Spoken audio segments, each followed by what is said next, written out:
ത്രിയേക ദൈവത്തിൻ്റെ മഹത്വം. സന്നിഹിതരായിട്ടുള്ള എല്ലാ സഹോദരങ്ങളെയും വിശുദ്ധ ദിവസം ഞാൻ വന്ദനം ചെയ്യുകയാണ്. അത്യുന്നതനായ ദൈവത്തിൻ്റെ സന്നിധിയിൽ ദൈവത്തിൻ്റെ വചനം ധ്യാനിക്കുവാൻ നാം ഒരുമിച്ച് കൂടിയിരിക്കുകയാണ്. കഴിഞ്ഞ കുറേ ആഴ്ചകളായി നാം നമ്മുടെ പ്രിയങ്കരനായ അച്ഛൻ്റെ ചോദ്യങ്ങൾക്കൊക്കെ മറുപടി പറഞ്ഞിങ്ങനെ പോവുകയായിരുന്നു. അതിലൂടെ ഗൗരവതരമായ ആത്മീയ വിഷയങ്ങൾ കൈകാര്യം ചെയ്യുവാനായിട്ട് ദൈവം നമുക്ക് അവസരം നൽകി. നമ്മൾ സംസാരിക്കുകയും പറയുകയൊക്കെ ചെയ്ത കാര്യങ്ങൾ പലരും പല രീതിയിലായിരിക്കും എടുക്കുന്നത്. സത്യാന്വേഷികളായവർ അതൊക്കെ കേൾക്കുകയും അതൊക്കെ ഏറ്റെടുക്കുകയും ചെയ്യുകയാണെങ്കിൽ അവരുടെ ജീവിതത്തിൽ അതൊരു അനുഗ്രഹമായി തീരുമെന്നാണ് ഞാൻ വിശ്വസിക്കുന്നത്. കഴിഞ്ഞ ദിവസങ്ങളിൽ നമ്മൾ അഡ്രസ്സ് ചെയ്യാൻ ശ്രമിച്ച ചോദ്യം എന്ന് പറയുന്നത്, കൊച്ചുകുട്ടികൾക്ക് മാമോദീസ കൊടുക്കരുതെന്ന് പ്രകടമായ വാക്യങ്ങളുണ്ടോ, അഥവാ മുതിർന്ന ആളുകൾക്ക് മാത്രമേ മാമോദീസ കൊടുക്കുവാൻ പാടുള്ളൂ എന്ന് വിശുദ്ധ തിരുവെഴുത്തിൽ അങ്ങനെ ഡയറക്റ്റ് വാക്യങ്ങളുണ്ടോ എന്നുള്ളതാണ് ചോദ്യം വന്നത്. പിന്നെ അതിനോട് അനുബന്ധിച്ചുള്ള ഒരു ചെറിയ ചോദ്യവും കൂടെ, അതെല്ലാം കൂടെ ചേർത്ത് നമ്മൾ സംസാരിക്കുകയായിരുന്നു. അതിന് തുടക്കത്തിൽ തന്നെ നമ്മൾ പറഞ്ഞു, അങ്ങനെയുള്ള കാര്യങ്ങൾ ഡയറക്റ്റായിട്ട് ഇങ്ങും എഴുതിയിട്ടില്ല എന്ന് പറഞ്ഞിട്ട് ചില വിശദീകരണത്തിലേക്ക് പോവുകയായിരുന്നു. അങ്ങനെ ആ വിശദീകരണത്തിലേക്ക് നമ്മൾ വന്നപ്പോൾ നമ്മൾ പറഞ്ഞു കൊണ്ടുവന്നത്, ദൈവരാജ്യത്തിലേക്കുള്ള പ്രവേശനം എങ്ങനെയാണ്, ഒരുവൻ്റെ ദൈവരാജ്യ പ്രവേശനം എങ്ങനെയാണ്, അതിൽ സുവിശേഷം വഹിക്കുന്ന പങ്കെന്താണ്, എങ്ങനെയാണ് പരമപരിശുദ്ധനായ ദൈവത്തിൻ്റെ അടുക്കിലേക്ക് ഒരു പാപിയായ വ്യക്തിക്ക് കടന്നു വരുവാൻ കഴിയുന്നത് എന്ന കാര്യത്തെ നമ്മൾ പഴയ നിയമത്തെയും പുതിയ നിയമത്തെയും ഒക്കെ കൂട്ടുപിടിച്ചാണ് സംസാരിച്ചത്. 2 കൊരിന്ത്യർ ലേഖനത്തിനകത്ത് ഒരു വാക്യമുണ്ട്, നിരപ്പിൻ്റെ വചനം ഞങ്ങളുടെ കയ്യിൽ ഭരമേൽപ്പിച്ചിരിക്കുന്നു എന്ന്. അതുകൊണ്ട് ലോകത്തോട് നിരന്നുകൊള്ളുവാൻ അപ്പോസ്തലന്മാർ വിളിച്ചു പറയുന്ന കാര്യം നമുക്ക് മനസ്സിലാക്കാൻ കഴിയും. അതുപോലെ തന്നെ സുവിശേഷം പ്രഘോഷിക്കപ്പെടുമ്പോൾ ലോകത്തോട് പറയുന്നത് ജീവനുള്ള ദൈവത്തോട് നിരന്നുകൊള്ളുവാനാണ്. സുവിശേഷ പ്രസംഗത്തിനകത്ത് പാപത്തെക്കുറിച്ചും നീതിയെക്കുറിച്ചും ന്യായവിധിയെക്കുറിച്ചും ബോധ്യം വരുത്തുന്ന തലത്തിൽ മെസ്സേജുകൾ പറയും. അപ്പോൾ തന്നെ അങ്ങനെ കേൾവിക്കാർക്ക് പാപബോധം ഉളവാക്കുന്ന പരിശുദ്ധാത്മാവിൻ്റെ പ്രവർത്തനവും ഇതിനോടൊപ്പം സംഭവിക്കും. അങ്ങനെയൊക്കെയാണ് ഒരുവൻ ദൈവരാജ്യത്തിലേക്ക് പ്രവേശിക്കുന്നതെന്ന് നമ്മൾ ഭാഗികമായി പറഞ്ഞു. എന്നാൽ അത് ഒരു പൂർണ്ണതയിലെത്തിയെന്ന് എനിക്ക് ഒരു ചിന്തയില്ല. അതിൽ അല്പം കൂടെ ചില കാര്യങ്ങൾ ഗൗരവമായി പറയേണ്ടതുണ്ട്. രക്ഷയും സ്നാനവും ചേർത്ത് വെച്ച് പറയേണ്ടതുണ്ട്. എന്നാൽ അതിന് ഞാനിന്ന് മുതിരുന്നില്ല. അതായത് കഴിഞ്ഞ ദിവസം പറഞ്ഞു വെച്ച കാര്യങ്ങളുടെ ഒരു തുടർച്ച വേണമല്ലോ. ആ തുടർച്ചയ്ക്ക് ഇന്ന് ഞാൻ ഉത്സാഹിക്കുന്നില്ല. പകരം ആ കാര്യങ്ങളെ പെൻഡിങ്ങിൽ വെച്ചിട്ട് ഈ ആഴ്ചയിൽ തന്നെ നമ്മളുടെ ഒരു സ്പെഷ്യൽ മീറ്റിങ്ങിൽ ആ വിഷയം കൈകാര്യം ചെയ്യാമെന്നുള്ളതാണ് ചിന്തിക്കുന്നത്. അങ്ങനെ നമുക്ക് ആ ഭാഗം പൂർത്തീകരിക്കാം. കുഞ്ഞുങ്ങൾക്ക് മാമോദീസ കൊടുക്കേണ്ടതുണ്ടോ, അതെയോ മുതിർന്നവരാണെന്നുള്ള പേരിൽ വരുന്നവർക്കെല്ലാം മാമോദീസ കൊടുക്കാൻ പറ്റുമോ എന്നൊക്കെയുള്ള കാര്യങ്ങൾക്ക് കുറച്ചും കൂടെ തെളിവ് ആവശ്യമാണ്. അങ്ങനെ ആ കാര്യങ്ങളെ നമുക്ക് അടുത്ത ദിവസം ഒരുമിച്ച് കൂടുമ്പോൾ പറഞ്ഞ് പൂർത്തീകരിക്കാമെന്നാണ് ആഗ്രഹിക്കുന്നത്. അത് കഴിഞ്ഞിട്ട് പിന്നീട് അച്ഛൻ ചോദിച്ചിട്ടുള്ള 2 സെറ്റ് ചോദ്യങ്ങളും കൂടെ ഉണ്ട്. 2ഒന്നുമല്ല, ഒത്തിരി ഉണ്ട്. എങ്കിലും ഞാനതിനെ ഒരു 2 സെറ്റായിട്ട് തിരിച്ചു വെച്ചിരിക്കുകയാണ്. അതിലിനി മിച്ചമുള്ളതിലെ 4 ചോദ്യങ്ങളെ ഞാൻ ഒരുമിച്ചെടുക്കുകയാണ്. അത് അപ്പോസ്തല പ്രവൃത്തിയിൽ നിന്നാണ് ആ ചോദ്യങ്ങളൊക്കെ വന്നിരിക്കുന്നത്. വിശേഷിച്ച് 2-ാം അധ്യായം 4-ാം അധ്യായം മുതലായ അധ്യായങ്ങളിൽ നിന്നാണ്. പിന്നെ തിമത്തിയോസിൻ്റെ ലേഖനത്തിൽ നിന്നുമുണ്ട്. അത് കഴിഞ്ഞുള്ള ചോദ്യങ്ങൾ വളരെ ഗൗരവമായ ചോദ്യങ്ങൾ തന്നെയാണ്. അതിൽ ഓരോന്നിനും മറുപടി പറയേണ്ടതുണ്ടെന്നാണ് എൻ്റെ ഒരു ആഗ്രഹം. കാരണം അവിടെ ചില കാര്യങ്ങൾ പറയുന്നുണ്ട്. ഈ സ്വർഗസ്വനായ പിതാവേ എന്നുള്ള പ്രാർത്ഥനയെക്കുറിച്ചും അതുപോലെ ത്രിയേക ദൈവത്തെ ആരാധിക്കുക എന്നുള്ള വിഷയത്തെക്കുറിച്ചൊക്കെ. അപ്പോൾ അതിന് ഇത്തിരി സമയമെടുത്തുകൊണ്ട് വിശദമായി ഒന്ന് പറയേണ്ട കാര്യങ്ങളാണ്.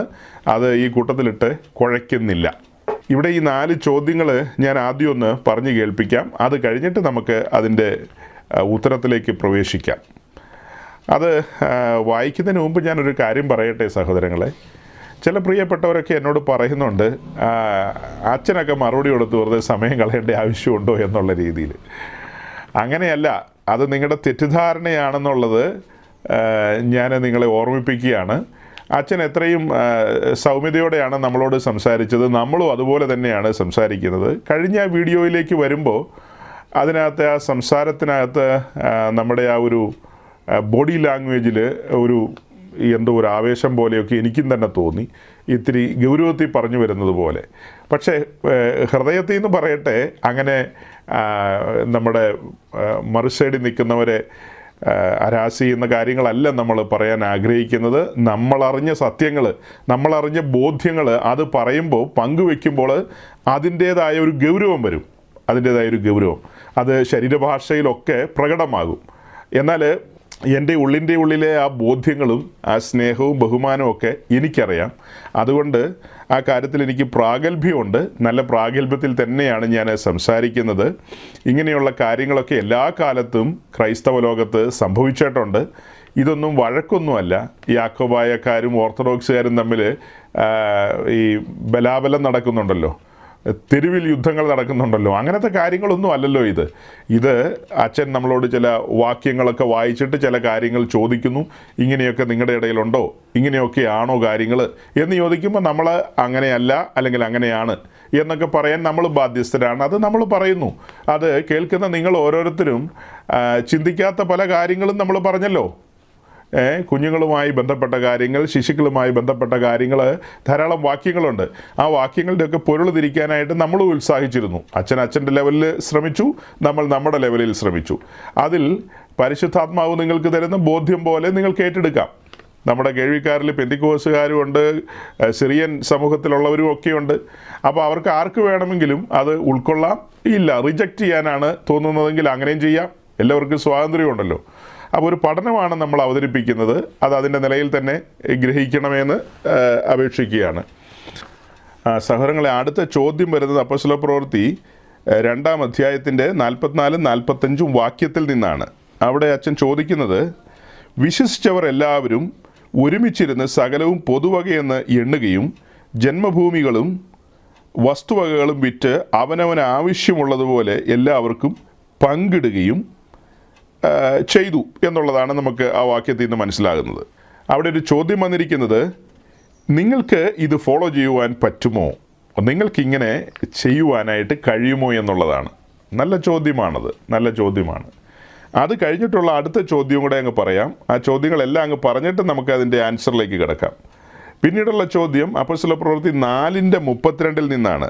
അപ്പോസ്തലപ്രവൃത്തി 4:32. അവിടെ നമ്മൾ കാണുന്നത്, വിശ്വസിച്ചവരുടെ കൂട്ടം ഏകഹൃദയവും ഏക മനസ്സും ഉള്ളവരായിരുന്നു. തനിക്കുള്ളതൊന്നും സ്വന്തമെന്ന് ആരും പറഞ്ഞില്ല. സകലവും അവർക്ക് പൊതുവായിരുന്നു, അല്ലെങ്കിൽ പൊതുവകയായിരുന്നു. നിങ്ങൾക്കിങ്ങനെ ചിന്തിക്കുവാനും പെരുമാറുവാനും കഴിയുമോ? 2-ാമത്തെ വാക്യത്തിൽ നിന്നുള്ള ചോദ്യം അതാണ്. 3-ാമത്തെ അടുത്ത ചോദ്യം എന്ന് പറയുന്നത് ഇതിനോടനുബന്ധിച്ച് തന്നെയുള്ള ഒരു കാര്യമാണ്. 4:34 നിന്നാണ് തൊട്ടടുത്തുള്ള വാക്യം. മുട്ടുള്ളവൻ ആരും അവരുടെ ഇടയിൽ ഉണ്ടായിരുന്നില്ല. നിലങ്ങളുടെയോ വീടുകളുടെയോ ഉടമസ്ഥർ ആയവർ ഒക്കെയും അവയെ വിറ്റ് വില കൊണ്ടുവന്ന് അപ്പോസ്തലന്മാരുടെ കാൽക്കൽ വയ്ക്കും. പിന്നെ ഓരോരുത്തരും അവനവൻ്റെ ആവശ്യം പോലെ വിവാഹിച്ചു കൊടുക്കും. അങ്ങനെ 35-ാം വാക്യത്തിലും ഉണ്ട്. അപ്പോൾ അവരുടെ ഇടയിൽ മുട്ടുള്ളവരാരും ഉണ്ടായിരുന്നില്ല, അഥവാ ദാരിദ്ര്യം അനുഭവിക്കുന്നവർ ആരും ഉണ്ടായിരുന്നില്ല എന്നുള്ളതാണ് അച്ഛൻ പറയുന്നത്. എന്തുകൊണ്ട് ഇതൊന്നും ഇന്ന് നടക്കുന്നില്ല? എന്തുകൊണ്ട് ഇതൊന്നും ഇന്ന് നടക്കുന്നില്ല? അത് കഴിഞ്ഞുള്ള ചോദ്യം 1 തിമോത്തിയോസ് 6:8 നിന്നാണ്. ഉണ്മാനും ഉടുക്കാനും ഉണ്ടെങ്കിൽ മതി എന്ന് വിചാരിക്കുക എന്ന് 1 തിമോത്തിയോസ് 6:8 ഉണ്ടല്ലോ. ഈ കാര്യങ്ങൾ ഇന്ന് നടക്കുന്നുണ്ടോ? അല്ലെങ്കിൽ ഈ വക കാര്യങ്ങൾ ഇന്ന് പ്രസക്തമാണോ? നടക്കുമോ? നിങ്ങളുടെ ഇടയിൽ നടക്കുമോ എന്നുള്ളതാണ് ചോദ്യം വന്നിരിക്കുന്നത്. അത് കഴിഞ്ഞിട്ട് ഒരു ചോദ്യം കൂടെ വരുന്നുണ്ട്. ദാരിദ്ര്യം അനുഭവിക്കുന്നവരോട് അപ്പോസ്തോലിക സഭ ചെയ്തതുപോലെ ഇന്ന് ചെയ്യുവാൻ പറ്റുമോ? ദാരിദ്ര്യം അനുഭവിക്കുന്നവരോട് അപ്പോസ്തോലിക സഭ എന്ന് പറയുമ്പോൾ ശ്രദ്ധിക്കണം, നമ്മുടെ ഓർത്തഡോക്സ് സഭയുടെ കാര്യമാണ് പറഞ്ഞത്. അവർ ചെയ്യുന്നത് പോലെ നിങ്ങൾക്ക് ചെയ്യുവാൻ പറ്റുമോ എന്നുള്ളതാണ് ചോദ്യം വന്നിരിക്കുന്നത്. അപ്പോൾ ഇങ്ങനെ ഈ ഒരു 4 ചോദ്യങ്ങളും കൂടെ ചേർത്ത് വെച്ച്, ഏതാണ്ട് സമാന സ്വഭാവമുള്ള ചോദ്യങ്ങളാണല്ലോ, ആ ചോദ്യങ്ങളും കൂടെ ചേർത്ത് വെച്ച് ഹ്രസ്വമായൊരു മറുപടി പറയുവാനാണ് ഞാൻ താല്പര്യപ്പെടുന്നത്. അധികം നീട്ടിക്കൊണ്ട് പോകാനായിട്ട് ആഗ്രഹിക്കുന്നില്ല. വളരെ ചുരുങ്ങിയ മറുപടികളാണ് അതിന് ആവശ്യമായി വന്നിരിക്കുന്നത്. അതിൽ തുടക്കത്തിൽ പറയുന്നത് അപ്പോസ്തലപ്രവൃത്തി 2:44 വാക്യം, വായിച്ചുകൊണ്ടാണ്, അല്ലെങ്കിൽ 44 45 വായിച്ചുകൊണ്ടാണ് വിശ്വസിച്ചവർ എല്ലാവരും ഒരുമിച്ചിരുന്ന് സകലവും പൊതുവകയെന്ന് എണ്ണുകയും ജന്മഭൂമിയും വസ്തുക്കളും വിറ്റ് അവനവൻ ആവശ്യമുള്ളതുപോലെ എല്ലാവർക്കും പങ്കിടുകയും ചെയ്തു. അതേ കാര്യം തന്നെ 4-ാം അധ്യായത്തിലും നമ്മളിപ്പോൾ വായിച്ചു കഴിഞ്ഞു. ഈ കാര്യം ഇന്ന് നിങ്ങൾക്ക് ഫോളോ ചെയ്യാൻ കഴിയുമോ എന്നുള്ളതാണ് അച്ഛൻ ചോദിക്കുന്നത്. അത് ന്യായമായൊരു ചോദ്യമാണ്. ഇത് എല്ലാ കാലത്തും ഈ എപ്പിസ്കോപ്പൽ സഭകളിലുള്ള ആളുകൾ ഈ വേർപെട്ട സമൂഹങ്ങൾ എന്ന് പറയുന്നവരോട് കൊടുക്കാൻ വേണ്ടി ചോദിക്കാറുള്ള ചോദ്യങ്ങളാണ്. അത് നമുക്ക് ന്യായമായിട്ട് പറയാം. ആ കാലത്ത് ശാസ്ത്രിമാരും മറ്റുള്ളവരൊക്കെ കൊടുക്കാനായിട്ട് പരിശ്രമിച്ചിട്ടുണ്ട്. ഈ കാലത്തും അതുപോലെ ശാസ്ത്രിമാരുണ്ട്, അവർ അത്യാവശ്യം കൊടുക്കാനായിട്ടൊക്കെ ശ്രമിക്കും. എന്നാൽ അത്യാവശ്യം മറുപടിയൊക്കെ നമ്മുടെ കയ്യിലുമുണ്ട്. അതെന്തെന്ന് ചോദിച്ചാൽ 44 45 വാക്യങ്ങൾ മാത്രം വായിച്ചാൽ പോരല്ലോ. ഈ 2-ാം അധ്യായത്തിൻ്റെ ഒരു പൊതുവായൊരു പിക്ചർ നമുക്ക് എടുക്കണമല്ലോ. 2ൻ്റെ ഒരു പൊതു പിക്ചർ എടുത്തു കഴിഞ്ഞാൽ ക്രിസ്തീയ സഭയുടെ ആരംഭം കുറിക്കപ്പെടുന്ന നിമിഷങ്ങളാണ്. ഏതാണ്ട് ആരംഭം കുറിക്കുകയാണ്. പത്രോസിൻ്റെ ഗംഭീരമായ പ്രസംഗം ഇങ്ങനെ മുഴങ്ങുകയാണ്. ധാരാളം ജനം അവിടെ ഓടിക്കൂടുന്നു. അങ്ങനെ ആ ആളുകളൊക്കെ അവിടെ മാളികമുറിയിലേക്ക് ഓടിക്കൂടി അവർ രക്ഷപ്പെടുവാൻ ഞങ്ങൾ എന്ത് ചെയ്യണമെന്നൊക്കെയുള്ള ചോദ്യങ്ങളുമായി വരികയാണ്.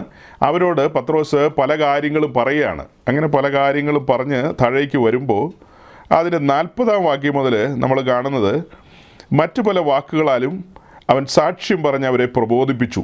ഈ വക്രതയുള്ള തലമുറയിൽ നിന്ന് രക്ഷിക്കപ്പെടുവിനെന്ന് പറഞ്ഞു. അങ്ങനെ അവൻ്റെ വാക്ക് കൈക്കൊണ്ടവർ ഏകദേശം 3000-ഓളം പേര് അന്ന് സ്നാനമേറ്റ് അവരോട് ചേർന്നു, അല്ലെങ്കിൽ ദൈവസഭയുടെ ഭാഗമായി തീരുവാനായിട്ട് സാധിച്ചു. അവർ അപ്പോസ്തലന്മാരുടെ ഉപദേശം കേട്ടും കൂട്ടായ്മ ആചരിച്ചു അപ്പം നുറുക്കിയും പ്രാർത്ഥന കഴിച്ചും പോന്നു. അതായത് തുടർന്നുള്ള ദിവസങ്ങളിലൊക്കെ സംഭവിക്കുന്ന കാര്യമാണ്. ക്രിസ്തീയ സഭയുടെ ആരംഭം കുറിച്ചിരിക്കുന്നു. അവർ ഒരുമിച്ച് കൂടുകയും പ്രാർത്ഥിക്കുകയും അപ്പം നുറുക്കുകയും അവർ അവിടെ ബലി അർപ്പിച്ചു എന്നൊന്നും ഇല്ല കേട്ടോ. അഥവാ കുർബാൻ അല്ലെങ്കിൽ കുർബാൻ അവരവിടെ ബലി അർപ്പിച്ചെന്നോ കുർബാന അർപ്പിച്ചെന്നോ ഒന്നും നമ്മൾ വായിക്കുന്നില്ല. അവർ അപ്പം നുറുക്കിയെന്ന് നമ്മൾ വായിക്കുന്നുണ്ട്. ആ കൂട്ടത്തിൽ പ്രാർത്ഥന കഴിച്ചും പോന്നു, ദൈവത്തെ ആരാധിച്ചും പോന്നിട്ടുണ്ട്. അത് മറ്റു ഭാഗങ്ങളുമായിട്ട് ചേർത്ത് വയ്ക്കുമ്പോൾ നമുക്കറിയാം.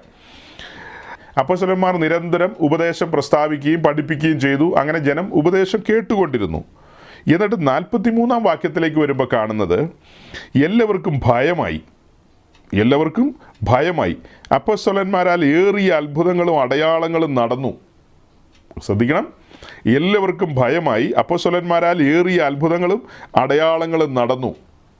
അതെല്ലാം കഴിഞ്ഞിട്ടാണ് ഈ 44 45 വാക്യങ്ങൾ വരുന്നത്. അപ്പോൾ 43-ാം വാക്യത്തിൽ തുടക്കത്തിൽ കാണുന്നത് എല്ലാവർക്കും ഭയമായി എന്നുള്ളതാണ്. നോക്കണം, ഈ ജനമൊക്കെ എവിടത്തുകാരായിരുന്നു? ഇവരെല്ലാം യൂദാ മലനാട്ടിലുള്ള ആളുകളാണ്. ഇവരെല്ലാം യെരുശലേം ദൈവാലയവുമായി ചുറ്റിപ്പറ്റി നിന്ന മനുഷ്യരാണ്. യെരുശലേം ദൈവാലയവുമായി ചുറ്റിപ്പറ്റി നിന്ന ആളുകളാണ്. അവിടെ ഹന്നാസും കയ്യഫാസും ഉണ്ട്. അതിന് മുൻപൊക്കെ മറ്റ് മഹാപുരോഹിതന്മാരൊക്കെ ഉണ്ടായിരുന്നു. പുരോഹിതന്മാരും ധാരാളം ഉണ്ടായിരുന്നു. അവരെല്ലാം വന്ന് പ്രഭാതയാഗവും സന്ധ്യായാഗവും ഒക്കെ അർപ്പിക്കുന്നവർ കണ്ടിട്ടുണ്ട്. അതുപോലെ സിനഗോഗുകളിൽ അവരുടെ ഇടയിലുള്ള ശാസ്ത്രിമാർ കടന്നു വന്ന് തിരുവെഴുത്തുകളെ ആധാരമാക്കിക്കൊണ്ടുള്ള പ്രഭാഷണങ്ങളൊക്കെ നടത്തുമായിരുന്നു. അത് ചത്തതിനൊക്കുമോ എന്നുള്ള നിലയിലായിരുന്നു. ജീവനുണ്ടോയെന്ന് ചോദിച്ചാൽ ടെസ്റ്റ് ചെയ്യേണ്ടി വരും, ജീവനുണ്ടോയെന്ന് പൾസൊക്കെ പിടിച്ച് നോക്കേണ്ടി വരും. അങ്ങനെയുള്ള കാര്യങ്ങളാണ് അവർ പറഞ്ഞുകൊണ്ടിരുന്നത്. അതിനൊരു തേജസ്സും ഓജസ്സും ഒന്നും ഉണ്ടായിരുന്നില്ല. അതിൻ്റെ ഒരു തെളിവ് തന്നെ പറയാം. അതായത് ഒരു സിനഗോഗിൽ കർത്താവായ യേശുക്രിസ്തു യെശയ്യാപ്രവാചകൻ്റെ ചുരുൾ നിവർത്തുകയും അതിൽ നിന്ന് തന്നെക്കുറിച്ചുള്ള ഭാഗങ്ങളെല്ലാം പറഞ്ഞ് കേൾപ്പിച്ചിട്ടത് അടച്ചു വെക്കുകയും ചെയ്ത നിമിഷത്തിൽ അവിടെ കൂടിയിരുന്ന യഹൂദന്മാർ ചിന്തിച്ച ചിന്ത എന്താ? സാധാരണഗതിയിൽ നമ്മുടെ ശാസ്ത്രിമാരോ അല്ലെങ്കിൽ ഇവിടുത്തെ റബ്ബായിമാരൊന്നും പറയുന്നത് പോലെ അല്ലല്ലോ. വളരെ വ്യത്യസ്തമാണല്ലോ. ഒരു ആധികാരികതയോടെ, ഒരു അധികാരത്തോടെയാണല്ലോ ഇവൻ സംസാരിക്കുന്നത് എന്നാണ് അവർക്ക് മനസ്സിലായത്. അതുപോലെ തന്നെയാണ് പിന്നത്തേതിൽ ആത്മശക്തി പ്രാപിച്ച, ഉയരത്തിലെ ശക്തി പ്രാപിച്ച തൻ്റെ അപ്പോസ്തലന്മാർ യെരുശലേമിലും ചുറ്റുപാടുമെല്ലാം തലങ്ങും വിലങ്ങും സഞ്ചരിച്ച് പുനരുദ്ധാനം ചെയ്ത ക്രിസ്തുവിനെക്കുറിച്ച് സാക്ഷ്യം പറഞ്ഞു വന്നപ്പോൾ അവിടെ ദൈവശക്തി വ്യാപരിച്ചു. ദൈവശക്തി വ്യാപരിച്ചു. വൻ കാര്യങ്ങളാണ് നടക്കുന്നത്. തൊട്ടടുത്ത അധ്യായമായ 3-ാം അധ്യായത്തിലേക്കൊക്കെ വരുമ്പോൾ സുന്ദരമെന്ന ഗോപുരത്തെങ്കിലിരുന്ന ആ മുടന്തനെ പത്രോസ് യോഹന്നാനും യേശുവിൻ്റെ നാമത്തിൽ കരം പിടിച്ച് എഴുന്നേൽപ്പിച്ചു. ഇത് പറയുമ്പോൾ നമ്മുടെ ഓർത്തഡോക്സ് സഹോദരങ്ങളെല്ലാം ഒബ്ജക്ഷനുമായിട്ട് വരും. അടുത്ത ചോദ്യത്തിനകത്ത് അതുണ്ട്, അത് പറയേണ്ടതുണ്ട്. അവരെല്ലാം ഒബ്ജക്ഷൻ പറയുന്നത് അത് ശരിയല്ല, യേശുവിൻ നാമത്തിൽ അങ്ങനെ എഴുന്നേൽപ്പിക്കാൻ പാടില്ല. അതൊരു തെറ്റായ ക്രമമാണ്. പിതാവിൻ്റെയും പുത്രൻ്റെയും പരിശുദ്ധാത്മാവിൻ്റെയും നാമത്തിൽ മുടന്ത എഴുന്നേറ്റ് വരൂ എന്നാണ് പറയേണ്ടതെന്ന് അവർ പറയുന്നത്. അത് നമുക്ക് പിന്നാലെ പറയാം. ചോദ്യം കിടക്കുകയാണ്, പിന്നാലെ പറയാം. യേശു ക്രിസ്തുവിന് എന്താ ഇതിനും മാത്രം പ്രാധാന്യം ഈ പെന്തിക്കോസുകാരുടെ ഇടയിൽ എന്നുള്ള വലിയ ചോദ്യം കിടക്കുകയാണ്. യേശു ക്രിസ്തുവിന് പ്രാധാന്യമുണ്ട്, യഹോവയായ ദൈവത്തിന് പ്രാധാന്യമുണ്ട്. അപ്പോൾ അവർ പറയുന്നത് യഹോവയായ ദൈവമൊക്കെ, അതൊക്കെ ഞാൻ പിന്നെ പറയാം. അപ്പോൾ എന്തായാലും ഈ 3-ാം അധ്യായത്തിൽ യേശു ക്രിസ്തുവിൻ്റെ നാമത്തിൽ തന്നെയാണ് പത്രോസ് കരം പിടിച്ച് എഴുന്നേൽപ്പിച്ചത്. പത്രോസ് എന്ന് പറഞ്ഞാൽ ആരാ? ഒന്നാമത്തെ പാത്രിയാർക്കീസ് അല്ലേ. പുള്ളിക്കാരൻ ഈ പിതാവിൻ്റെയും പുത്രൻ്റെയും പരിശുദ്ധാത്മാവിൻ്റെയും നാമത്തിൽ നിന്നുള്ള അന്ന് പറയാനായിട്ട് തോന്നിക്കാണില്ലായിരിക്കും. അതൊക്കെ ഒന്ന് ചിന്തിക്കേണ്ട വിഷയം തന്നെയാണ്. എനിവേ, പിന്നീട് വരുമ്പോഴോ വേറൊരു മെത്രാപ്പൊലീത്ത, പൗലോസ് മെത്രാപ്പൊലീത്ത ഫിലിപ്പിയർക്ക് ലേഖനം എഴുതുമ്പോൾ എന്താ പറയുന്നത്? യേശു ക്രിസ്തുവിനെ എനിക്ക് അറിയണം, അവനെ അനുഭവിക്കണം എന്നൊക്കെയാണ് പറയുന്നത്. അതെന്തിനാ അങ്ങനെ പറയുന്നത്? പിതാവിനെയും പുത്രനെയും പരിശുദ്ധ റൂഹായി എനിക്ക് അറിയണമെന്നല്ലേ പറയേണ്ടത്? അതിന് പകരം യേശുവിനെ മാത്രം അറിയണമെന്ന് പറഞ്ഞു കഴിഞ്ഞാൽ, അങ്ങനെയൊക്കെ ലേഖനം എഴുതി കഴിഞ്ഞാൽ അത് കുറ്റകരമായ കാര്യമല്ലേ? പൗലോസ് എന്ന് പറയുന്ന ആ മെത്രാപ്പൊലീത്തയെ അന്ന് ശാസിക്കാൻ വേറെ ആരും ഉണ്ടായിരുന്നില്ല എന്നുള്ളത് എനിക്ക് തോന്നുന്നത്. എനിവേ, അതൊക്കെ വിശദമാക്കേണ്ട കാര്യങ്ങളാണ്, ഓടിച്ചൊന്ന് പറഞ്ഞെന്ന് മാത്രം. അപ്പോൾ എല്ലാവർക്കും ഭയമായി എന്നുള്ളതാണ്, എല്ലാവർക്കും ഭയമായി. പിന്നീടുള്ള അധ്യായത്തിലേക്ക് വരുമ്പോഴാണ് നമ്മളിത് കാണുന്നത്. അതും കഴിഞ്ഞിട്ട് 4-ാം അധ്യായത്തിലേക്കൊക്കെ വരുമ്പോഴോ ഈ തെരുവിൽ നിന്ന് സുവിശേഷം പറയുകയാണ്. അതായത് 4-ാം അധ്യായത്തിലേക്ക് വരുമ്പോൾ ഒരു വാക്യം ഞാൻ കാണിച്ചു തരാം. 4:33 അവിടെ എഴുതിയിരിക്കുന്നത്, അപ്പോസ്തോലന്മാർ മഹാശക്തിയോടെ കർത്താവ് യേശുവിൻ്റെ പുനരുദ്ധാനത്തിന് സാക്ഷ്യം പറഞ്ഞു വന്നു. കണ്ടോ, ഈ വാക്യമൊന്നും ആരും കാണില്ല. ഇത് അച്ഛനും കാണില്ല, ഒരു മെത്രാനും കാണില്ല. വിശ്വസിച്ചവർ പൊതുവകയെന്ന് എണ്ണിയെന്നുള്ള ചോദ്യം വന്നു. നല്ല ചോദ്യമാണ്, അതിന് മറുപടിയാണല്ലോ പറഞ്ഞു വരുന്നത്. അതേസമയം തന്നെ ഈ 4-ാം അധ്യായത്തിൻ്റെ 33-ാം വാക്യത്തിൽ ഇങ്ങനെയുണ്ട്, അപ്പോസ്തോലന്മാർ മഹാശക്തിയോടെ കർത്താവ് യേശുവിൻ്റെ പുനരുദ്ധാനത്തിന് സാക്ഷ്യം പറഞ്ഞു വന്നു. അതായത് നിങ്ങൾ ക്രൂശിച്ചു കൊന്നവനായ നസ്രായനായ യേശു ക്രിസ്തുവിനെ നമ്മുടെ പിതാക്കന്മാരുടെ ദൈവം ഉയർപ്പിച്ചു, അവനെ കർത്താവ് പ്രഭുവാക്കി വെച്ചിരിക്കുന്നു എന്നുള്ളതാണ് ഇവർ വഴിനീളെ വിളിച്ചു പറഞ്ഞുകൊണ്ടിരിക്കുന്നത്. അവൻ പുനരുദ്ധാനം ചെയ്തു, അവൻ കല്ലറകളിലില്ല, അവൻ്റെ നാമം മൂലം പാപമോചനമുണ്ട്, അവനിൽ വിശ്വസിക്കുന്നവർക്ക് നിത്യജീവനുണ്ട്, അവനിൽ വിശ്വസിക്കുന്നവർക്ക് പുനരുദ്ധാനമുണ്ട്, അവനിൽ വിശ്വസിക്കുന്നവർക്ക് നിത്യതയുണ്ടെന്നൊക്കെയാണ് ഇവർ വഴിനീളെ പറഞ്ഞുകൊണ്ടിരിക്കുന്നത്.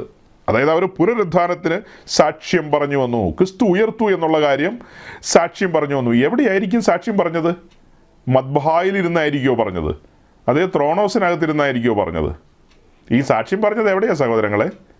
തെരുവിലല്ലേ ഈ സാക്ഷ്യം പറഞ്ഞത്? തെരുവിൽ സാക്ഷ്യം പറഞ്ഞെന്ന്. അതെന്താ നിങ്ങളുടെ ഇടയിലൊന്നും നടക്കാത്തത്?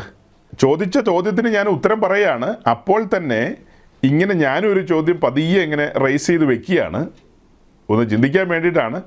ആ ചോദ്യം എടുക്കാമെങ്കിൽ എടുത്തോ, ഇല്ലെങ്കിൽ തട്ടിക്കളഞ്ഞേരെ. ഈ പറഞ്ഞ കാര്യം ഞങ്ങളുടെ ഇടയിൽ നടക്കുന്നുണ്ട്. ഞങ്ങളെല്ലാം തെരുവിലും കിട്ടുന്ന സ്ഥലത്തും ഒക്കെ ഒരു ഓർത്തഡോക്സുകാരനെ വഴിക്ക് കണ്ടു കഴിഞ്ഞാൽ അവനെ ഏതെങ്കിലും വിധത്തിൽ ക്രിസ്തു നിൻ്റെ പാപങ്ങൾക്ക് വേണ്ടിയാണ് മരിച്ചതെന്നും അതുപോലെ ആ ക്രിസ്തു പുനരുദ്ധാനം ചെയ്തെന്നും ഇന്ന് സ്വർഗ്ഗ മഹിമകളിൽ പക്ഷപാതം ചെയ്തുകൊണ്ടിരിക്കുന്നു എന്നുള്ള കാര്യമൊക്കെ സാക്ഷ്യം പറയുന്നുണ്ട്. ഓർത്തഡോക്സുകാരോട് മാത്രമല്ല, കത്തോലിക്കിനോടും പറയും. അവസരം കിട്ടിയ പെന്തിക്കോസുകാരോടും പറയും. എത്രയോ പെന്തിക്കോസുകാരായി ഈ കാര്യങ്ങളൊന്നും അറിയാതെ ഇങ്ങനെ ഈ അപ്പനപ്പൂപ്പന്മാരുടെ കാലം മുതൽ ഞങ്ങളും പെന്തിക്കോസാന്ന് പറഞ്ഞ് നടക്കുന്നവരുണ്ടെന്നറിയാവോ? കാര്യമൊന്നും വേണ്ട വിധത്തിൽ ഗ്രഹിക്കാത്തവരുണ്ട്, അവരോടും പറയും. സകല ജാതി മതസ്ഥരോടും പറയും യേശു ക്രിസ്തുവിൻ്റെ പുനരുദ്ധാന വിഷയം. അത് വലിയൊരു വിഷയമല്ലേ? ക്രിസ്ത്യാനിയെ സംബന്ധിച്ച് ഏറ്റവും വലിയ വിഷയമല്ലേ? അത് ഹിമാചൽ പ്രദേശിൽ പോയി അറിയിക്കണ്ടേ? അങ്ങ് കെയ്ലോങ്ങിൽ പോയി അറിയിക്കണം. ഓർത്തഡോക്സർ ആരെങ്കിലും കൂടെ വരുമോ? വരുമായിരുന്നേ നമുക്ക് പോകാമായിരുന്നു.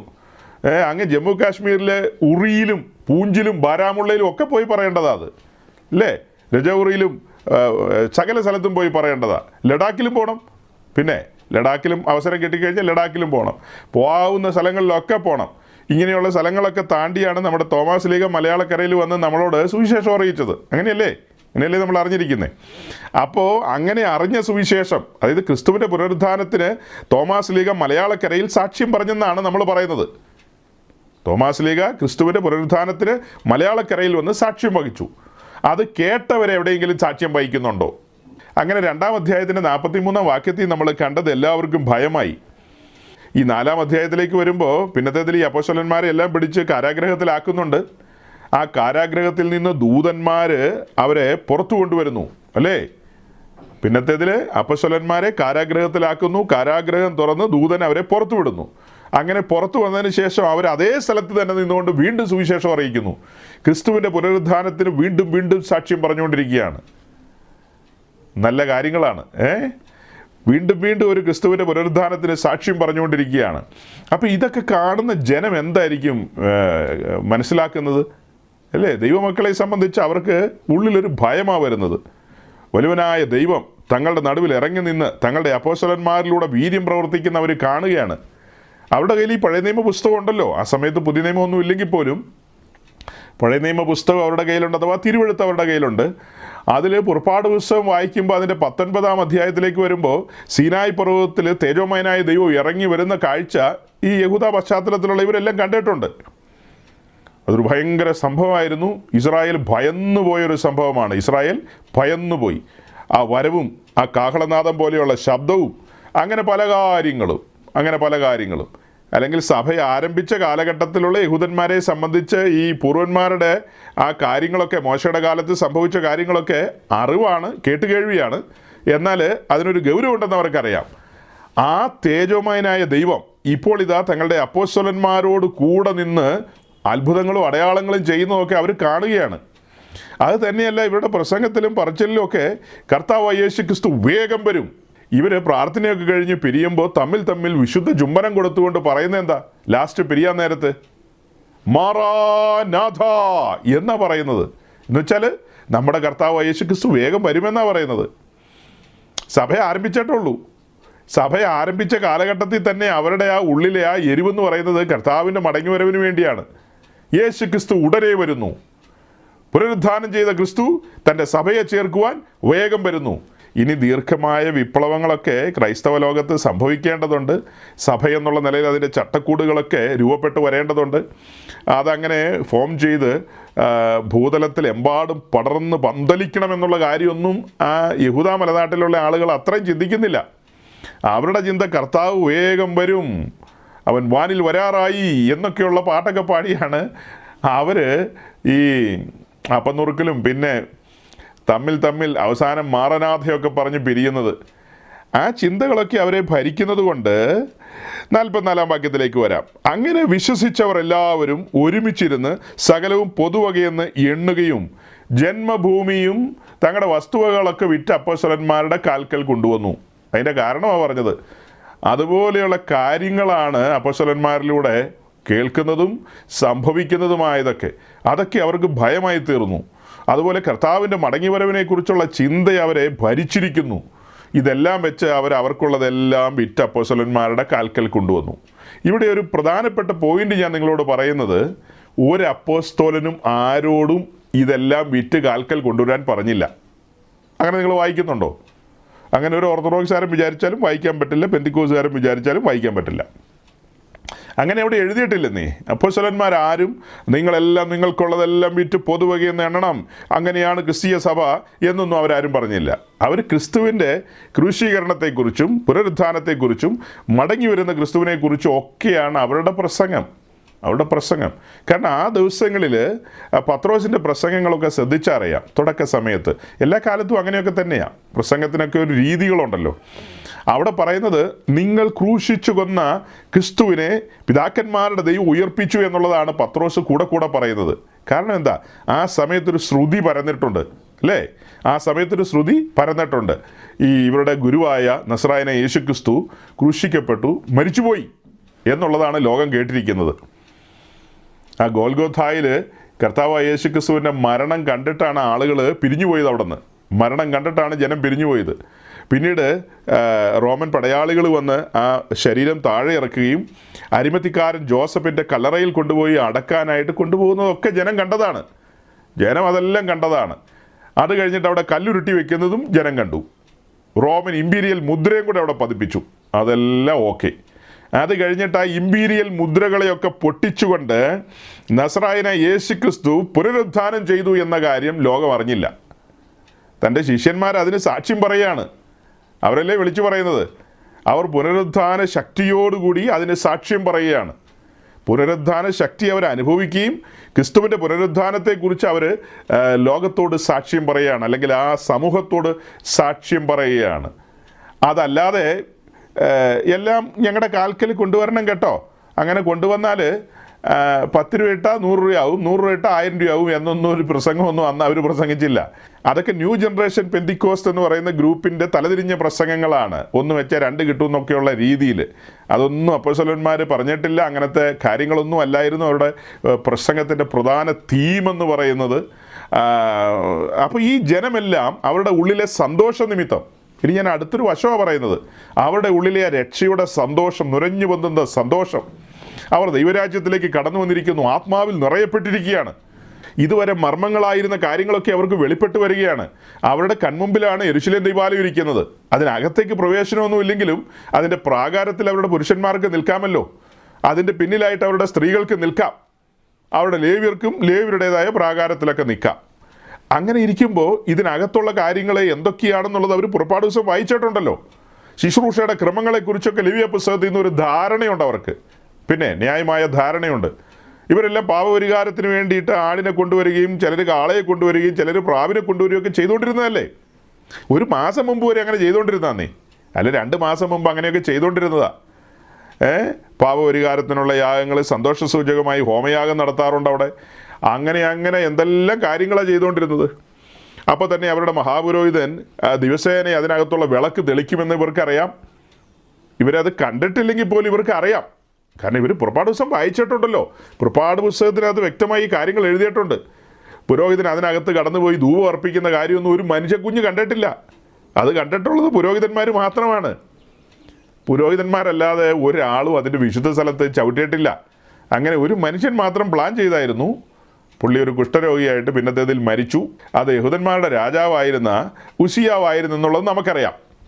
അതല്ലാതെ അതിനകത്തേക്കൊന്നും ആർക്കും പ്രവേശനമില്ല. അതെല്ലാം മറഞ്ഞു കിടക്കുകയാണ്. അവിടെ എല്ലാം മതിലുകൾ. അവിടെ വിശുദ്ധ സ്ഥലത്തേക്ക് പ്രവേശിക്കുന്ന അവിടെ വാതിലുകളുണ്ട്.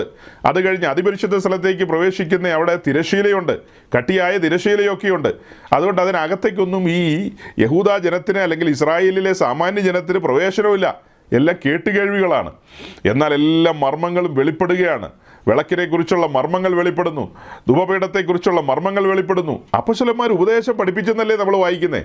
അപ്പോസ്തലന്മാരെല്ലാം മറനീക്കി കൊടുക്കുകയാണ്. അതിന് മുൻപുള്ള കാലഘട്ടത്തിൽ അവരുടെ പൂർവന്മാരായ പിതാക്കന്മാർ പറഞ്ഞു കേട്ട കാര്യമുണ്ട്. ഇവർ മരുഭൂമിയിലൂടെ സഞ്ചരിച്ചു പോയ സമയത്ത് ഇതെല്ലാം ചുമന്നുകൊണ്ട് മുന്നോട്ട് പോയ കാര്യം. അങ്ങനെ ചുമന്നുകൊണ്ട് പോയ കാലത്ത് പോലും ഒരു മനുഷ്യൻ കണ്ടിട്ടില്ല. കാരണം എല്ലാം മൂടുശീലകളിട്ട് മൂടിയിട്ടിരിക്കുകയായിരുന്നു. പഴയ നിയമകാലത്ത് സകലതും മൂടിയിട്ടിരിക്കുകയായിരുന്നു. എല്ലാം മൂടിയിട്ടിരിക്കുകയായിരുന്നു. ക്രിസ്തുവിനെക്കുറിച്ചുള്ള ആ മർമ്മങ്ങളെല്ലാം മൂടിക്കിടക്കുകയായിരുന്നു. അതൊന്നും വെളിപ്പെട്ട് വന്നില്ല. എന്നാൽ ഇപ്പോൾ അവൻ്റെ വിശുദ്ധ അപ്പോസ്തലന്മാരിലൂടെ ആ മറഞ്ഞു കിടന്ന മർമ്മങ്ങളൊക്കെ വെളിപ്പെട്ട് വരികയാണ്. ക്രിസ്തുവിനെക്കുറിച്ചുള്ള മർമ്മങ്ങൾ, അല്ലെങ്കിൽ ക്രിസ്തുവിൻ്റെ മഹത്വം അവിടെ മറഞ്ഞിരുന്നു, അതിപ്പോൾ വെളിപ്പെടുകയാണ്, റിവീൽ ചെയ്യുകയാണ്. അതെല്ലാം കണ്ടും അനുഭവിച്ചു അതിന് സാക്ഷ്യം പറയുന്ന ഈ ജനത്തിൻ്റെ ഉള്ളിലെ ആ സന്തോഷം എന്ന് പറയുന്നത് ഭയങ്കരമാണ്. ആ സന്തോഷ നിമിത്തം അവർക്കുള്ളതെല്ലാം വിറ്റ് അപ്പോസ്തലന്മാരുടെ കാൽക്കൽ കൊണ്ടുവന്നു. ആ കാര്യങ്ങൾ നിങ്ങളുടെ ഇടയിൽ, പെന്തക്കോസ്തുകാരുടെ ഇടയിൽ പ്രാക്ടീസ് ചെയ്യുന്നുണ്ടോ, നിങ്ങളത് ഫോളോ ചെയ്യുന്നുണ്ടോ എന്ന് ചോദിച്ചു കഴിഞ്ഞാൽ, അങ്ങനെ ഫോളോ ചെയ്യണമെന്ന് ഒരു അപ്പോസ്തലന്മാരും നിഷ്കർഷിച്ചിരുന്നില്ല. ഇതാണ് പാറ്റേൺ, ഇങ്ങനെയാണ് ക്രൈസ്തവ സഭ അവസാനം വരെ, കാഹളം വരെ പോകേണ്ടതെന്ന് അവിടെ എഴുതി വെച്ചിട്ടില്ല. അതിൻ്റെ ഒരു തെളിവ് പറയാം. തെളിവെന്ന് പറഞ്ഞാൽ, പിന്നീട് നമ്മൾ നോക്കുമ്പോൾ അന്ത്യോക്യയിൽ സഭ ആരംഭിക്കുന്നുണ്ട്. ക്രിസ്തീയ സഭയുടെ ആദ്യത്തെ ഹബ്ബാണ് യെരൂശലേം എന്ന് പറയുന്നത്. യെരൂശലേമിലെ സഭയിൽ ഈ പ്രാക്ടീസൊക്കെ നമ്മൾ കാണുന്നു. അത് കഴിഞ്ഞ് ക്രൈസ്തവ ലോകത്തെ ഒരു പ്രധാന ഹബ്ബായിട്ട് മാറുന്നത് അന്ത്യോക്യയാണ്. ആ അന്ത്യോക്യയിൽ ഇങ്ങനത്തെ പ്രാക്ടീസ് ഒന്നും നമ്മുടെ മുമ്പാകെ ഇല്ല. അന്ത്യോക്യയിലെ സഭയോടുള്ള ബന്ധത്തിൽ നമ്മൾ അങ്ങനത്തെ കാര്യങ്ങൾ പഠിക്കുന്നില്ല. അത് കഴിഞ്ഞ് പൗലോസിൻ്റെ മിഷൻ യാത്രകൾ ആരംഭിക്കുകയാണ്. ആ മിഷൻ യാത്രകളിൽ ഏഷ്യ മൈനറിൽ പല സഭകളും സ്ഥാപിക്കപ്പെടുകയാണ്. ഗലാത്യ പ്രൊവിൻസിലുള്ള സഭകളുണ്ട്, പിന്നീട് എഫെസോസിൻ്റെ ഭാഗങ്ങളിലുള്ള സഭകളുണ്ട്, യൂറോപ്പിലേക്ക് വന്നു കഴിഞ്ഞാൽ മാസിഡോണിയയിലുള്ള സഭകളുണ്ട്, പിന്നെ അഖായയിലുള്ള സഭകളുണ്ട്. ഇങ്ങനെ ഓരോ റീജിയനായിട്ട് തിരിച്ചാണ് ഞാനിപ്പോൾ പറഞ്ഞത്. അവിടങ്ങളിലൊക്കെ സഭകളുണ്ട്. ഇവിടെയൊന്നും ഈ പ്രാക്ടീസ് നമ്മൾ കാണുന്നില്ല, അങ്ങനെ ഒരു കാര്യം കാണുന്നില്ല. ഇത് തുടക്ക സമയത്ത് അവരുടെ സന്തോഷ നിമിത്തം, അവരുടെ ഉത്സാഹ നിമിത്തം, ഇപ്പോൾ വായിച്ചതിലെ ഒരു ഗൗരവമായ വാക്കാകട്ടോ എല്ലാവർക്കും ഭയമായി എന്നുള്ളത്. സാധാരണ മനുഷ്യരല്ലേ. അപ്പോൾ അതിൽ നിന്നൊക്കെയാണ് അവർ ആ കാര്യം ചെയ്തത്. അപ്പോസ്തലന്മാർ അതിനെ വിലക്കിയോ എന്ന് ചോദിച്ചാൽ ഇല്ല, വിലക്കിയിട്ടില്ല. അപ്പോസ്തലന്മാരതിന് ഒന്നും പറയാൻ പോയില്ല. ജനം കൊണ്ടുവന്ന ആ കാര്യത്തെ അവരങ്ങനെ തന്നെ അംഗീകരിച്ചു. അതാണ് അതിൻ്റെ പ്രാഥമികമായി പറയാനുള്ള ഒരു ഉത്തരം. അത് കഴിഞ്ഞ് രണ്ടാമത് വന്ന ആ ചോദ്യത്തിൻ്റെ ഉത്തരം എന്നോണം അപ്പോസ്തല പ്രവൃത്തി 4:32. വിശ്വസിച്ചവരുടെ കൂട്ടം ഏക ഹൃദയവും ഏക മനസ്സും ഉള്ളവരായിരുന്നു. തനിക്കുള്ളത് ഒന്നും സ്വന്തമെന്ന് ആരും പറഞ്ഞില്ല, സകലവും അവർക്ക് പൊതുവായിരുന്നു. അതെ, അടുത്ത ചോദ്യം നമ്മുടെ മുമ്പിൽ വന്നിരിക്കുന്നത് 4-ാം അധ്യായത്തിൻ്റെ 32-ാം വാക്യമാണ്. വിശ്വസിച്ചവരുടെ കൂട്ടം ഏക ഹൃദയവും ഏക മനസ്സും ഉള്ളവരായിരുന്നു. തനിക്കുള്ളതൊന്നും സ്വന്തമെന്ന് ആരും പറഞ്ഞില്ല, സകലവും അവർക്ക് പൊതുവകയായിരുന്നു. ഇങ്ങനെയൊരു പ്രാക്ടീസ് നിങ്ങളുടെ ഇടയിലുണ്ടോ? അല്ലെങ്കിൽ നിങ്ങൾക്കിത് ഫോളോ ചെയ്യാൻ പറ്റുമോ എന്നാണ് ചോദ്യം. ആദ്യത്തേതിലും ആ സെയിം ചോദ്യമുണ്ട്. ആ ചോദ്യമെല്ലാം ബൂമറാങ് ആയിട്ട് തിരിച്ചു വരുമെന്നും കൂടെ ഓർത്തോ. പെന്തക്കോസുകാരനോടാണല്ലോ ഈ ചോദ്യമൊക്കെ ചോദിച്ചു വന്നത്. ഇത് നമ്മുടെ അച്ഛൻ മാത്രമല്ല കേട്ടോ, ഇത് എപ്പിസ്കോപ്പൽ സമൂഹത്തിലുള്ള എല്ലാവരും ചോദിക്കുന്ന ചോദ്യമാണ്. ആ ചോദ്യത്തിന് തിരിച്ച് ഞാനും പറയുകയാണ്, ഇതേ ചോദ്യം നിങ്ങളോടും ചോദിച്ചു കഴിഞ്ഞാൽ വല്ല രക്ഷയും ഉണ്ടോ മറുപടിക്ക്? എന്തെങ്കിലും മറുപടി ഉണ്ടാകുമോ? നിങ്ങളുടെ ഇടയിൽ അങ്ങനത്തെ എന്തെങ്കിലും കാര്യം ഉണ്ടാകുമോ? എന്നാൽ ഞാൻ അഭിമാനത്തോടെ പറയട്ടെ, ഇങ്ങനത്തെ മനോഭാവമുള്ള ധാരാളം പേര് ഞങ്ങളുടെ ഇടയിലുണ്ട്. ഈ വക കാര്യത്തെക്കുറിച്ചൊക്കെ ബോധ്യമുള്ള ഒരുത്തിനെങ്കിലും നമുക്ക് കിട്ടും. മറു സൈഡിലേക്ക് വന്നാൽ മരുന്നിന് പോലും ഒരു കുഞ്ഞിനെ കിട്ടാനുണ്ടാവില്ല. അച്ഛന്മാരുടെയും മെത്രാന്മാരുടെയും ഇടയിൽ ഒട്ടും കിട്ടാൻ പോകുന്നില്ല. വിശ്വാസികളുടെ ഇടയിൽ നിന്ന് ഇല്ല, സാധ്യതയില്ല. കാരണം അങ്ങനത്തെ ഒരു നിലയിലേക്ക് ഒരുവൻ കടന്നു വരണമെന്നുണ്ടെങ്കിൽ പരിശുദ്ധാത്മാവിൻ്റെ ശക്തിയേറിയ പ്രവർത്തനം ഒരുവൻ്റെ ഉള്ളിൽ ഉണ്ടാകുമ്പോൾ മാത്രമേ അങ്ങനത്തെ ഒരു നിലയിലേക്ക് അവൻ എത്തിപ്പെടാനായിട്ട് കഴിയുള്ളൂ. അങ്ങനത്തെ ഒരു നിലയിലേക്ക് എത്തിപ്പെടാൻ കഴിയുള്ളൂ. അതുകൊണ്ട് ഈ 4:32 നിന്നുകൊണ്ട് ഞാൻ പറയാം, ഈ 4:32 എന്ന് പറയുന്ന ആ വാക്യത്തിന് അക്ഷരീകമായ അല്ലെങ്കിൽ ലിറ്ററൽ ആയിട്ടുള്ളൊരു മീനിങ് മാത്രമല്ലാതെ അതിനൊരു സ്പിരിച്വൽ മീനിങ് ഉണ്ട്. ആ സ്പിരിച്വൽ മീനിങ്ങിനാണ് ഞങ്ങൾ പൊതുവെ പ്രാധാന്യം കൊടുക്കുന്നത്. അതിനാണ് പ്രാധാന്യം കൊടുക്കുന്നത്. എന്ന് വെച്ച് കഴിഞ്ഞാൽ, വിശ്വസിച്ചവരുടെ കൂട്ടം ഏക ഹൃദയവും ഏക മനസ്സും ഉള്ളവരായിരുന്നു. തനിക്കുള്ളതൊന്നും സ്വന്തമെന്ന് ആരും പറഞ്ഞില്ല. ഈ വിഷയം ഞങ്ങൾ ഗൗരവമായി പഠിപ്പിക്കും. രക്ഷയുമായി ബന്ധപ്പെട്ട്, സുവിശേഷ ഘോഷണവുമായി ബന്ധപ്പെട്ട് പറഞ്ഞു വരുമ്പോൾ വേദപുസ്തകം പഠിപ്പിക്കുന്ന രീതി അനുസരിച്ച് ഒരുവൻ സുവിശേഷ നിമിത്തമാണ് വീണ്ടും ജനിക്കുന്നത്. അവൻ വീണ്ടും ജനിക്കുന്ന ദൈവ കുടുംബത്തിലാണ്, അല്ലെങ്കിൽ അവൻ വീണ്ടും ജനിച്ചു വരുന്നത് ദൈവരാജ്യത്തിലേക്കാണ്. ദൈവസഭയുടെ കെട്ടുപണിയുടെ ഭാഗമാകുവാനാണ് അവൻ കടന്നു വരുന്നത്. അപ്പോൾ അങ്ങനെ ദൈവരാജ്യത്തിലേക്ക് കടന്നു വരുന്ന വ്യക്തിയോടുള്ള ബന്ധത്തിൽ ഞങ്ങൾ ചില കാര്യങ്ങൾ, ചില പഴയ നിയമ ഭാഗങ്ങൾ, നിഴലായ ഭാഗങ്ങളെയൊക്കെ വെച്ചിട്ടാണ് എക്സ്പ്ലെയിൻ ചെയ്യുന്നത്. ഒരു വ്യക്തിക്ക് മനസ്സിലാകണമല്ലോ. മനസ്സിലാക്കാൻ വേണ്ടി നല്ല രീതിയിലുള്ള പഠനങ്ങൾ ഇതിനകത്തുണ്ട്, വേദപുസ്തകത്തിലുണ്ട്. അതിലൊരു പഠനമാണ് ഈ ടാബർനാക്കിൾ സ്റ്റഡി എന്ന് പറയുന്നത്. ആ സ്റ്റഡിയിലേക്ക് വരുമ്പോഴാണ് ഞങ്ങൾ സാധാരണ പറയുന്നത്, പാപിയായ മനുഷ്യൻ സുവിശേഷം കേട്ട് ദൈവരാജ്യത്തിലേക്ക് പ്രവേശിക്കുന്നു. അതായത് ആ വാതിൽ തുറന്ന് അവൻ നേരെ വരുന്നത് ദൈവരാജ്യത്തിൻ്റെ കോമ്പൗണ്ടിലേക്കാണ്. മനസ്സിലാക്കാൻ വേണ്ടിയാണ് അങ്ങനെ പറയുന്നത്. അപ്പോൾ അവൻ ആദ്യമായി കാണുന്നത്, കണ്ണിൻ്റെ മുമ്പിൽ കാണുന്നത് കത്തുന്നൊരു യാഗപീഠമാണ്. ആ യാഗപീഠം എന്ന് പറയുന്നത് കാൽവറിയിലെ ക്രൂശിൻ്റെ നിഴലാണ്. ക്രൂശ് എന്ന് പറയുന്ന ബലിപീഠത്തിൻ്റെ നിഴലായി നിൽക്കുകയാണ് ഈ പറഞ്ഞ സമാഗമന കൂടാരോ യെരുശലേം ദേവാലയോ അതിനകത്തൊക്കെയുള്ള ആ ബലിപീഠം എന്ന് പറയുന്നത്. അപ്പോൾ നമ്മൾ യോഹന്നാൻ 6:44 വായിക്കുന്നുണ്ട്, പിതാവ് ആകർഷിച്ച് ഒരു പാപിയെ കൊണ്ടുവരുന്നത് പുത്രൻ്റെ അടുക്കലാണ്, അഥവാ ക്രൂശിക്കപ്പെട്ടവനായ ക്രിസ്തുവിൻ്റെ അടുക്കലാണ്, അല്ലെങ്കിൽ ക്രൂശിൻ്റെ അടുക്കിലേക്കാണ് ഒരുവനെ കൊണ്ടുവരുന്നത്. അവൻ ക്രൂശിൻ്റെ ദർശനം പ്രാപിക്കുകയാണ്. ആ ക്രൂശിൻ്റെ ദർശനത്തിന് മുമ്പാകെ അവൻ സറണ്ടർ ചെയ്യപ്പെടുകയാണ്. അവൻ ബലിപീഠം കാണുകയാണ്. ആ ബലിപീഠത്തിൻ്റെ കാഴ്ച എന്ന് പറയുന്നത് അവിടെ സമ്പൂർണ്ണ സമർപ്പിതനായി കിടക്കുന്ന ഒരു മനുഷ്യപുത്രനെയാണ് കാണുന്നത്. എങ്ങനെയാണ് കാണുന്നത്? സമ്പൂർണ്ണ സമർപ്പിതനായി കിടക്കുന്ന ഒരു മനുഷ്യപുത്രൻ. അതായത് ആ ക്രൂശിക്കപ്പെട്ട നിമിഷം മാത്രം വെച്ചിട്ടല്ല നമ്മൾ ക്രൂശ് പറയുന്നത്. തൻ്റെ 33.5 തിരുവയസ്സും താൻ ബലിപീഠത്തിലായിരുന്നു. 33.5 തിരുവയസ്സും ബലിപീഠത്തിലായിരുന്നു എന്ന് വെച്ചാൽ സമർപ്പിത ജീവിതത്തിലായിരുന്നു ക്രിസ്തു. അപ്പോൾ ആ സമർപ്പണത്തെക്കുറിച്ച് പരിശുദ്ധാത്മാവ് ഈ വ്യക്തിക്ക് ബോധ്യം കൊടുക്കുകയാണ്. ദൈവരാജ്യ പ്രവേശനത്തിലേക്ക് കടന്നു വരുന്ന വ്യക്തിക്ക് ആ ബോധ്യം കൊടുക്കുകയാണ്. അപ്പോൾ ദൈവരാജ്യ പ്രവേശനത്തിലേക്ക് കടന്നു വരുന്ന ആ വ്യക്തി ഒരുപക്ഷെ ധനവാനായിരിക്കാം, അല്ലെങ്കിൽ ദരിദ്രനായിരിക്കാം, അല്ലെങ്കിൽ അയാൾക്ക് എന്തെങ്കിലുമൊക്കെ കാണുമല്ലോ, എന്തെങ്കിലുമൊക്കെ കാണും. ഇപ്പോൾ ഗ്രഹസ്ഥനാണെങ്കിൽ ഭാര്യയും മക്കളും മറ്റിതര സ്ഥാവര ജംഗമ വസ്തുക്കളൊക്കെ കാണാമായിരിക്കാം. അങ്ങനെയൊക്കെയുള്ള ആളായിരിക്കാം. ചിലപ്പോൾ ജോലിക്കാരനായിരിക്കാം, അല്ലെങ്കിൽ ബിസിനസ്സുകാരനായിരിക്കാം, അല്ലെങ്കിൽ കർഷകനായിരിക്കാം. ഇങ്ങനെയൊക്കെയുള്ള പല തരത്തിലുള്ള ആളുകളാണല്ലോ സുവിശേഷം കേട്ട് ദൈവരാജ്യത്തിലേക്ക് വരുന്നത്. അങ്ങനെ ദൈവരാജ്യത്തിലേക്ക് വരുമ്പോൾ ഞാൻ പറഞ്ഞല്ലോ, സമ്പൂർണ്ണ സമർപ്പിതനായ ദൈവകുടുംബത്തിലെ ആദ്യജാതനെയാണ് അവർ പിന്നത്തേതിൽ കാണുന്നത്. ആ കാഴ്ചയിൽ പരിശുദ്ധാത്മാവ് അവരെ ബോധ്യപ്പെടുത്തുന്ന ചില കാര്യങ്ങളുണ്ട്. സകലതും ബലിപീഠത്തിൽ വെക്കേണ്ടി വരും. അതായത് രക്ഷയോടുള്ള ബന്ധത്തിലല്ല ഈ പറയുന്നത്. അവൻ രക്ഷയിലേക്ക് കടന്നു വന്നു. അടുത്ത പടി അവൻ വിശ്വാസ സ്നാനത്തിന് ഇറങ്ങണം. അതാണ് ഞാൻ പെൻഡിങ്ങിൽ വെക്കുന്നു എന്ന് തുടക്കത്തിൽ പറഞ്ഞത്. ആ വിഷയം എക്സ്പ്ലെയിൻ ചെയ്യേണ്ടതുണ്ട്. അത് അടുത്ത ദിവസം എക്സ്പ്ലെയിൻ ചെയ്യും. എങ്കിലും ഞാൻ ഓടിച്ചു പറയുകയാണ്. ഇപ്പോൾ ഈ കാര്യം 4:32 ഒന്ന് വിശദീകരിക്കാൻ അത് പറയാതെ തരവില്ല. അത് പറഞ്ഞേ വെക്കൂ. അപ്പോൾ അങ്ങനെ ഈ ബലിപീഠത്തിൻ്റെ കാഴ്ച ഒരു പുതിയ നിയമ ക്രിസ്ത്യാനിയെ സംബന്ധിച്ചും അവൻ നിർബന്ധിതനാകുകയാണ്. അത് ബലപ്രയോഗത്തിലല്ല കേട്ടോ. ദൈവസ്നേഹത്താൽ അവൻ ക്രിസ്തുവിൻ്റെ കർത്തൃത്വം അംഗീകരിച്ചുകൊണ്ട് തനിക്കുള്ളതെല്ലാം ബലിപീഠത്തിൽ വയ്ക്കും. വിശ്വാസ സ്നാനത്തിലേക്ക് അവൻ ചുവട് വയ്ക്കുമ്പോൾ അവൻ തനിക്കുള്ളതെല്ലാം ബലിപീഠത്തിലേക്ക് വെക്കുകയാണ്. ഇനി അവൻ തനിക്കായിട്ട് ജീവിക്കുന്നില്ല. 2 കൊരിന്ത്യർ ലേഖനം 5:14-15 വെച്ച് ഞാൻ പറയാണ്, എല്ലാവർക്കും വേണ്ടി ഒരുവൻ മരിച്ചിരിക്കെ എല്ലാവരും മരിച്ചെന്നും ഇനി ജീവിച്ചിരിക്കുന്നവർ തങ്ങൾക്കായിട്ടല്ല തങ്ങൾക്ക് വേണ്ടി മരിച്ചുയർത്തവനായിട്ട് തന്നെ ജീവിക്കണമെന്നുള്ളത് അപ്പോസ്തലന്മാർ പഠിപ്പിക്കുകയാണ്.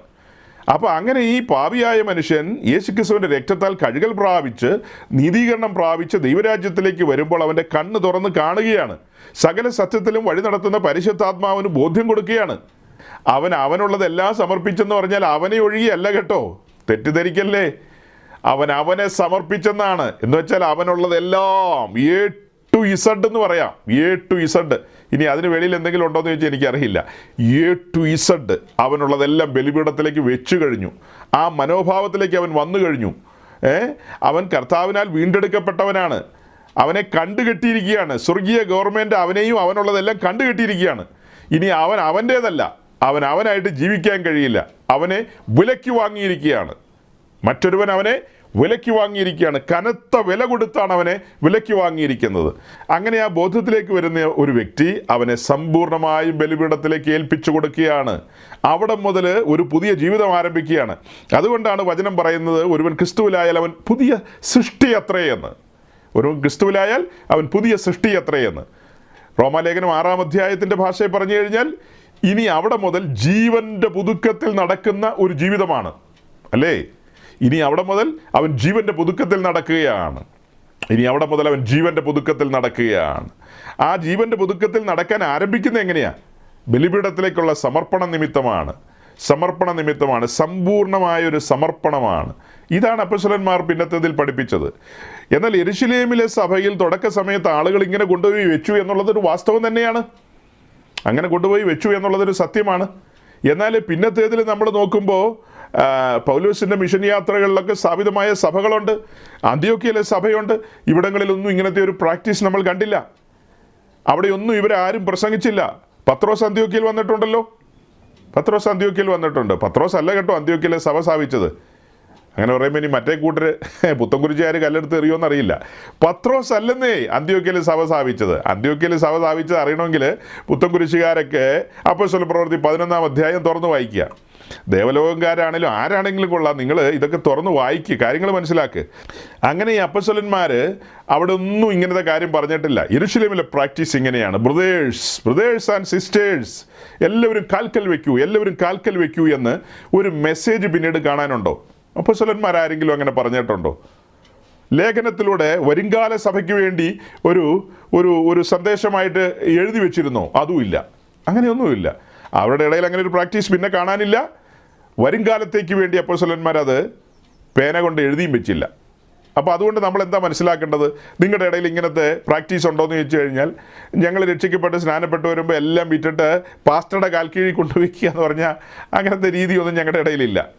ഈ അടൂർ എന്ന് പറഞ്ഞ സ്ഥലത്ത് കുറേ കിറുക്കന്മാരായ ആൾക്കാർ ഒരു കള്ളപ്രവാചകൻ്റെ കാൽക്കീഴിൽ ഇടയ്ക്ക് കൊണ്ടുപോയി വെച്ചെന്ന് കേട്ടായിരുന്നു. അതൊരു ന്യൂ ജനറേഷൻ കള്ളപ്രവാചകനാണ്. പുള്ളിക്കാരൻ അങ്ങനെ ആളുകളെ ഈ ധനമോഹത്തിലേക്ക് നയിക്കുന്നയാളാണ്. പുള്ളിക്കും ധനമോഹമുണ്ട്. അതുകൊണ്ട് ഒരു ആഫ്രിക്കക്കാരനെ അവിടെ വിളിച്ചു വരുത്തിയിട്ട് അയാളെ കൊണ്ട് പറയിപ്പിച്ചു. എല്ലാവരും ഊരിക്കോളാൻ പറഞ്ഞു. ഉള്ള ആണുങ്ങളായ ആണുങ്ങളും പെണ്ണുങ്ങളായ പെണ്ണുങ്ങളെല്ലാം ഊരിക്കൊണ്ടുവന്ന് പുള്ളിയുടെ കാൽക്കീഴിലിട്ടു. അത് പുള്ളി എന്ത് ചെയ്തോ, ഉരുക്കി കാളക്കുട്ടി ഉണ്ടാക്കിയോന്ന് അറിയില്ല, ആദയോ മുത്തൂറ്റ് വാങ്ങി പണയം വെച്ചോന്നും അറിയില്ല. എന്നാ ചെയ്തതെന്ന് നമുക്കറിയില്ല. എന്തായാലും അവിടെ ഇങ്ങനെയല്ല ഊരി എന്നുള്ളതാണ് ക്ലോവയുടെ ആൾക്കാർ പറയുന്നത്. എന്തുവാകട്ടെ, നമുക്ക് ആ ഭാഗം വിട്ടേക്കാം. അപ്പോൾ നമ്മൾ പറഞ്ഞു വരുന്ന ഗൗരവമായൊരു ആത്മീയമുണ്ട് ഇതിനകത്ത്. എൻ്റെ പ്രിയ സ്നേഹിതൻ അച്ഛൻ അത് മനസ്സിലാക്കുമെന്നാണ് വിചാരിക്കുന്നത്. കാരണം ഞാൻ ഇത്രയും സമയം പറഞ്ഞത് ഒരു സാധാരണ കാര്യമല്ല, ഗംഭീരമായൊരു കാര്യമാണ്. ദൈവരാജ്യ പ്രവേശനവുമായി ബന്ധപ്പെട്ട്, രക്ഷയുമായി ബന്ധപ്പെട്ട്, അഥവാ വീണ്ടെടുപ്പുമായി ബന്ധപ്പെട്ട് ഒരു പാപി ദൈവസന്നിധിയിലേക്ക് വരുമ്പോൾ രണ്ട് പ്രധാന കാര്യങ്ങളാണ്. ഒന്ന്, ആദ്യപടി അവൻ രക്ഷിതാവിനെ കണ്ടെത്തുന്നു. അടുത്തപടി അവൻ അവനെ തന്നെ സമ്പൂർണ്ണമായി സമർപ്പിച്ചുകൊണ്ട് ക്രിസ്തുവിൻ്റെ കർത്തൃത്വം അംഗീകരിക്കുന്നു. അവൻ്റെ ജീവിതമാകുന്ന വാഹനത്തിൻ്റെ മുൻ സീറ്റിൽ നിന്ന് അവൻ പിൻ സീറ്റിലേക്ക് മാറുന്നു. മുൻ സീറ്റിലേക്ക് നായകത്വം ഏറ്റെടുത്തുകൊണ്ട് ഡ്രൈവിംഗ് സീറ്റിലേക്ക് കർത്താവ് ഈശോ മിശിഹ വരുന്നു. അവൻ്റെ ജീവിതത്തെ നിയന്ത്രിക്കാൻ ആരംഭിക്കുന്നു. ഇവിടെ ഞാൻ മറ്റൊരു കാര്യം കൂടെ പറഞ്ഞു. അവൻ ആ വിശ്വാസ സ്നാനത്തിന് ഇറങ്ങിത്തിരിക്കുമ്പോൾ അവൻ സെയിൽ ഡീഡിൽ ഒപ്പിടുകയാണ്. എന്ന് വെച്ചാൽ തീറാധാരത്തിൽ ഒപ്പിടുകയാണ്. ഞാനും എനിക്കുള്ളതെല്ലാം ക്രിസ്തുവിൻ്റെ വകയാണ്. ഞാനിനി എനിക്കായി ജീവിക്കുന്നില്ല. ശിഷ്ടമുള്ള കാലം അല്ല, എനിക്ക് ജീവിക്കാൻ അർഹതയുണ്ടോ? ഇല്ലവേ ഇല്ല. എനിക്ക് ജീവിക്കാൻ എന്നെ അർഹത? എനിക്ക് ജീവിക്കാൻ ഒരു അർഹതയുമില്ല. ഞാൻ പാപത്തിൻ്റെ ദാസനായിരുന്നു. നിത്യനാശത്തിലേക്ക് നടന്നു പോയവനായിരുന്നു. ഭയാനകമായ ന്യായവിധി എന്നെ കാത്തിരിക്കുമായിരുന്നു. വാളെൻ്റെ തലയ്ക്ക് മീതെ ഉണ്ടായിരുന്നു. ആ വാളിൻ്റെ കീഴിൽ നിന്നാണ് എന്നെ രക്ഷിച്ചെടുത്തത്. വാളെന്ന് പറയുമ്പോൾ എന്താ? ന്യായവിധിയാണ്. അങ്ങനെ ന്യായവിധിയിൽ നിന്ന് പുറത്തു വന്ന മനുഷ്യനാണ് ഞാൻ. ഈ കഴിഞ്ഞ ദിവസത്തെ വയനാട്ടിലെ ഉരുൾപൊട്ടലിൻ്റെ ഒരു വീഡിയോ ഞാൻ മറ്റൊരു മീറ്റിങ്ങിൽ കാണിച്ചായിരുന്നു. നിങ്ങളത് കണ്ടു കാണുമായിരിക്കും പലരും. അതായത് ഒരു മനുഷ്യൻ മണ്ണിൽ പുതഞ്ഞു നിൽക്കുന്നു. മണ്ണ് പതിയെ മാറ്റി മാറ്റി അയാളുടെ തല ആദ്യം കാണുന്നു, ജീവനോടെയുള്ളൊരു മനുഷ്യനെ. എന്നിട്ട് ചുറ്റുമുള്ള മണ്ണിങ്ങനെ മാറ്റി മാറ്റി മാറ്റി അവസാനം അദ്ദേഹത്തെ പുറത്തു കൊണ്ടുവരികയാണ്. ഇതുപോലെ പാപത്തിൻ്റെ ചേറ്റുകുഴിയിൽ മുങ്ങിക്കിടന്ന മനുഷ്യരല്ലേ നമ്മൾ ഓരോരുത്തരും. പലർക്കും അത് മനസ്സിലായിട്ടില്ല. നമുക്കെന്തായാലും അത് മനസ്സിലായി സഹോദരങ്ങളെ. തിരിച്ചറിവ് വന്നു. തിരിച്ചറിവ് എന്നൊക്കെ പറയുന്ന മലയാളം മനസ്സിലാവില്ലേ? തിരിച്ചറിവ്. അങ്ങനെ കാര്യങ്ങൾ തിരിച്ചറിയുവാനുള്ള വിവേകവും ബോധ്യവും പരിശുദ്ധാത്മാവ് തന്നു. ആണ്ട് കിടക്കുക, പൂണ്ട് കിടക്കുക. നമ്മൾ ഒരു മനുഷ്യൻ വിചാരിച്ചാൽ രക്ഷപ്പെടാൻ പറ്റില്ല. ഒരു കാല് പൊക്കുമ്പോൾ അടുത്ത കാല് താന്നു പോകും. അത് നമ്മൾ കണ്ടു. ഈ വയനാട്ടിൽ ഒരു മനുഷ്യൻ 5-6 മണിക്കൂർ ആ ചെളിയിൽ നിന്നത് കണ്ടു. അയാൾ കാല് പൊക്കുന്നുണ്ട്, മറ്റേ കാല് താന്നു പോവുക. ഈ കാല് പൊക്കുമ്പോൾ മറ്റേത് താന്നു പോകും. അയാൾ ലെവൽ ബെസ്റ്റ് ഉത്സാഹിച്ചു. ഒരു രക്ഷയില്ല. ആ ചെളിയിൽ ചേറിൽ പൂണ്ടുപോയി കിടക്കുകയാണ്. അങ്ങനെയായിരുന്നു. ലൈവായിട്ട് നമ്മളതൊക്കെ കണ്ടത്. അയ്യോ, ഇതൊക്കെ ഈ എപ്പിസ്കോപ്പൽ സമൂഹത്തിലൊരു മനുഷ്യനും കണ്ടാൽ അവർക്ക് ഒന്നും അതിൻ്റെ ആത്മീയ അർത്ഥം മനസ്സിലാവില്ല കേട്ടോ. അതേസമയം ഏതൊരു പെന്തിക്കോസുകാരനും അത് കാണുമ്പോൾ നടുങ്ങിക്കൊള്ളണം. നടുങ്ങല്ല, കിടുങ്ങണം. നീയൊക്കെ കിടുങ്ങണം. അതുപോലെ പാപത്തിൻ്റെ പടുകുഴിയിൽ മുങ്ങി താണ് കിടന്നതാ. അവിടുത്തെ മഹാസ്നേഹനിമിത്തം നീട്ടിയ ഭുജത്താലും വീര്യമുള്ള കരത്താലും ആ ചേറിലേക്ക് ഇറങ്ങി വന്നാൽ നമ്മെ കോരിയെടുത്തത് അല്ലേ? മറക്കരുത് കേട്ടോ, മറക്കരുത്. അങ്ങനെ കോരിയെടുത്തുകൊണ്ട് വന്ന് തൻ്റെ തങ്കച്ചോരയാൽ കഴുകി ശുദ്ധിയുള്ളവനാക്കി ഉറപ്പുള്ള പാറമേൽ നിർത്തിയിരിക്കുക. അവിടെയാണ് പരിശുദ്ധാത്മാവ് നമുക്ക് ബോധ്യം തരുന്നത്. വിശ്വാസ സ്നാനത്തെക്കുറിച്ചുള്ള ബോധ്യം. രക്ഷിച്ചവനോട് ചേരണ്ടേ എന്നുള്ള ചോദ്യം വരികയാണ്. ആ ചോദ്യത്തോട് നമ്മൾ പ്രതികരിക്കുകയാണ്. യെസ്, ഇനി എന്ത് താമസം? വെള്ളമുണ്ടല്ലോ എന്നാണ് പറയുന്നത്. ആരാ? ചണ്ണനാ പറഞ്ഞത്. പുള്ളി ഇതുപോലെ ആണ്ട് കിടന്നതാ.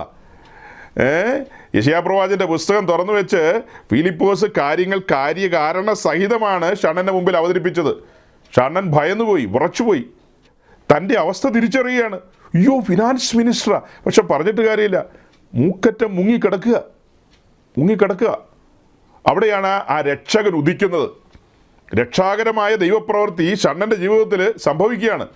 ഷണ്ണനെ കോരിയെടുക്കുകയല്ലേ ആ ചേറിൽ നിന്ന്. അങ്ങനെ രക്ഷപ്പെട്ട ഷണ്ണൻ്റെ ഉള്ളിലെ ആ സന്തോഷം അതറിയണമെങ്കിൽ നിങ്ങൾ അപ്പോസ്തലപ്രവൃത്തി 8-ാം അധ്യായം വായിക്കണം. ഫിലിപ്പോസിനെ ആത്മാവ് എടുത്തുകൊണ്ട് പോയി ഷണ്ണൻ ബഹു സന്തോഷത്തോടെ തൻ്റെ ദേശത്തേക്ക് പോയി എന്നാണ് പറയുന്നത്. ആ സന്തോഷം എവിടെ നിന്ന് മേടിച്ചതാ? സന്തോഷമേ എങ്ങനെ വന്നതാ? ആ രക്ഷയെ അനുഭവിച്ചുകൊണ്ടുണ്ടായ സന്തോഷമാണ്. ആ ചേറ്റിൽ നിന്ന് പൊക്കിയെടുക്കുകയല്ലേ. അതുകൊണ്ടാണ് ഞാൻ പറഞ്ഞത്, ആ ന്യൂസൊക്കെ കാണുമ്പോൾ സകല പെന്തിക്കോസുകാരൻ ഓർത്തോണം, നീ ഇതുപോലെ കിടന്നതാ. അതുകൊണ്ട് എല്ലാവരും വർത്തമാനം പറയുന്ന പോലെ വർത്തമാനം പറയാൻ നിൽക്കണ്ട. അവർ ചാടുന്ന പോലെ ഇവർ ചാടുന്ന പോലെ ഒന്നും ചാടാനും നിൽക്കണ്ട. അത്യുന്നതനായ ദൈവത്തിൻ്റെ പാദപീഠത്തെങ്കിൽ ഭയത്തോടും വിറയലോടും പ്രവാസകാലം കഴിച്ചോണം. കാഹളം ധ്വനിക്കാൻ കാലമായി. കാഹളം എപ്പോൾ വേണേലും ധ്വനിക്കും. അതുവരെയുള്ള ശിഷ്ട സമയം എന്ന് പറയുന്നത് ദൈവത്തെ ഭയപ്പെട്ട് അവൻ്റെ കൽപ്പനകളെ പ്രമാണിച്ച് നന്ദിയോടെ സ്തോത്രം ചെയ്തും സന്തോഷത്തോടെ ദൈവസന്നിധിയിൽ പാട്ടുപാടിയും മുന്നോട്ട് പോകേണ്ടവരാണ്. സങ്കീർത്തനങ്ങളാലും സ്തുതികളാലും ആത്മീയ ഗീതങ്ങളാലും ഒക്കെ മുന്നോട്ട് പോകേണ്ടവരാണ്. പിച്ചും പേയും പറഞ്ഞു പോകേണ്ടവരല്ല. അങ്ങനെ പോകേണ്ട ഒരു ജനവർഗമാണ് നമ്മൾ. എന്നാൽ ഇത് ചോദ്യങ്ങൾ വന്നതുകൊണ്ടാണ് കേട്ടോ നമ്മൾ മറുപടികൾ പറഞ്ഞു പോകുന്നത്. മറുപടികൾ എങ്ങനെയാ? 4:32 വിശ്വസിച്ചവരുടെ കൂട്ടം ഏക ഹൃദയവും ഏക മനസ്സും ഉള്ളവരായിരുന്നു. നിങ്ങളുടെ ഇടയിൽ അങ്ങനെ ഉണ്ടോയെന്ന് ചോദിച്ചാൽ അച്ഛാ സങ്കടപൂർവ്വം പറയട്ടെ, ആ കാര്യത്തിൽ ഇച്ചിരി സങ്കടം തന്നെയാണ്. അങ്ങനെ ഇപ്പോൾ പറയാൻ പറ്റില്ല. നമ്മൾ ദൈവസന്നിധിയിൽ ഇരുന്ന് പറയുമ്പോൾ സത്യമായിട്ട് വേണ്ടേ പറയാൻ. അതെന്താ പാസ്റ്റർ നിങ്ങളുടെ ഇടയിൽ അങ്ങനെ നടക്കാത്തത് ഇപ്പോൾ എന്ന് ചോദിച്ചാൽ, ചില കാര്യങ്ങൾ ഡിസോർഡറായി, ഞങ്ങളുടെ ഇടയിലും ഡിസോർഡറായി കിടക്കുകയാണ്. അങ്ങനെ ഡിസോർഡറായി കിടക്കുന്നതുകൊണ്ട് ഈ കാര്യങ്ങൾ ഈ ഓർഡറിലേക്ക് വരുന്നില്ല. ചിലതെല്ലാം ഡിസോർഡറായപ്പോൾ ഈ ഓർഡറിലേക്ക് വരുന്നില്ല. അവിടെ എന്തുകൊണ്ട് അങ്ങനെ സംഭവിച്ചു എന്ന് ചോദിച്ചാൽ, അന്ന് അപ്പോസ്തലന്മാർ ക്രൂശ് പ്രസംഗിച്ചിരുന്നു.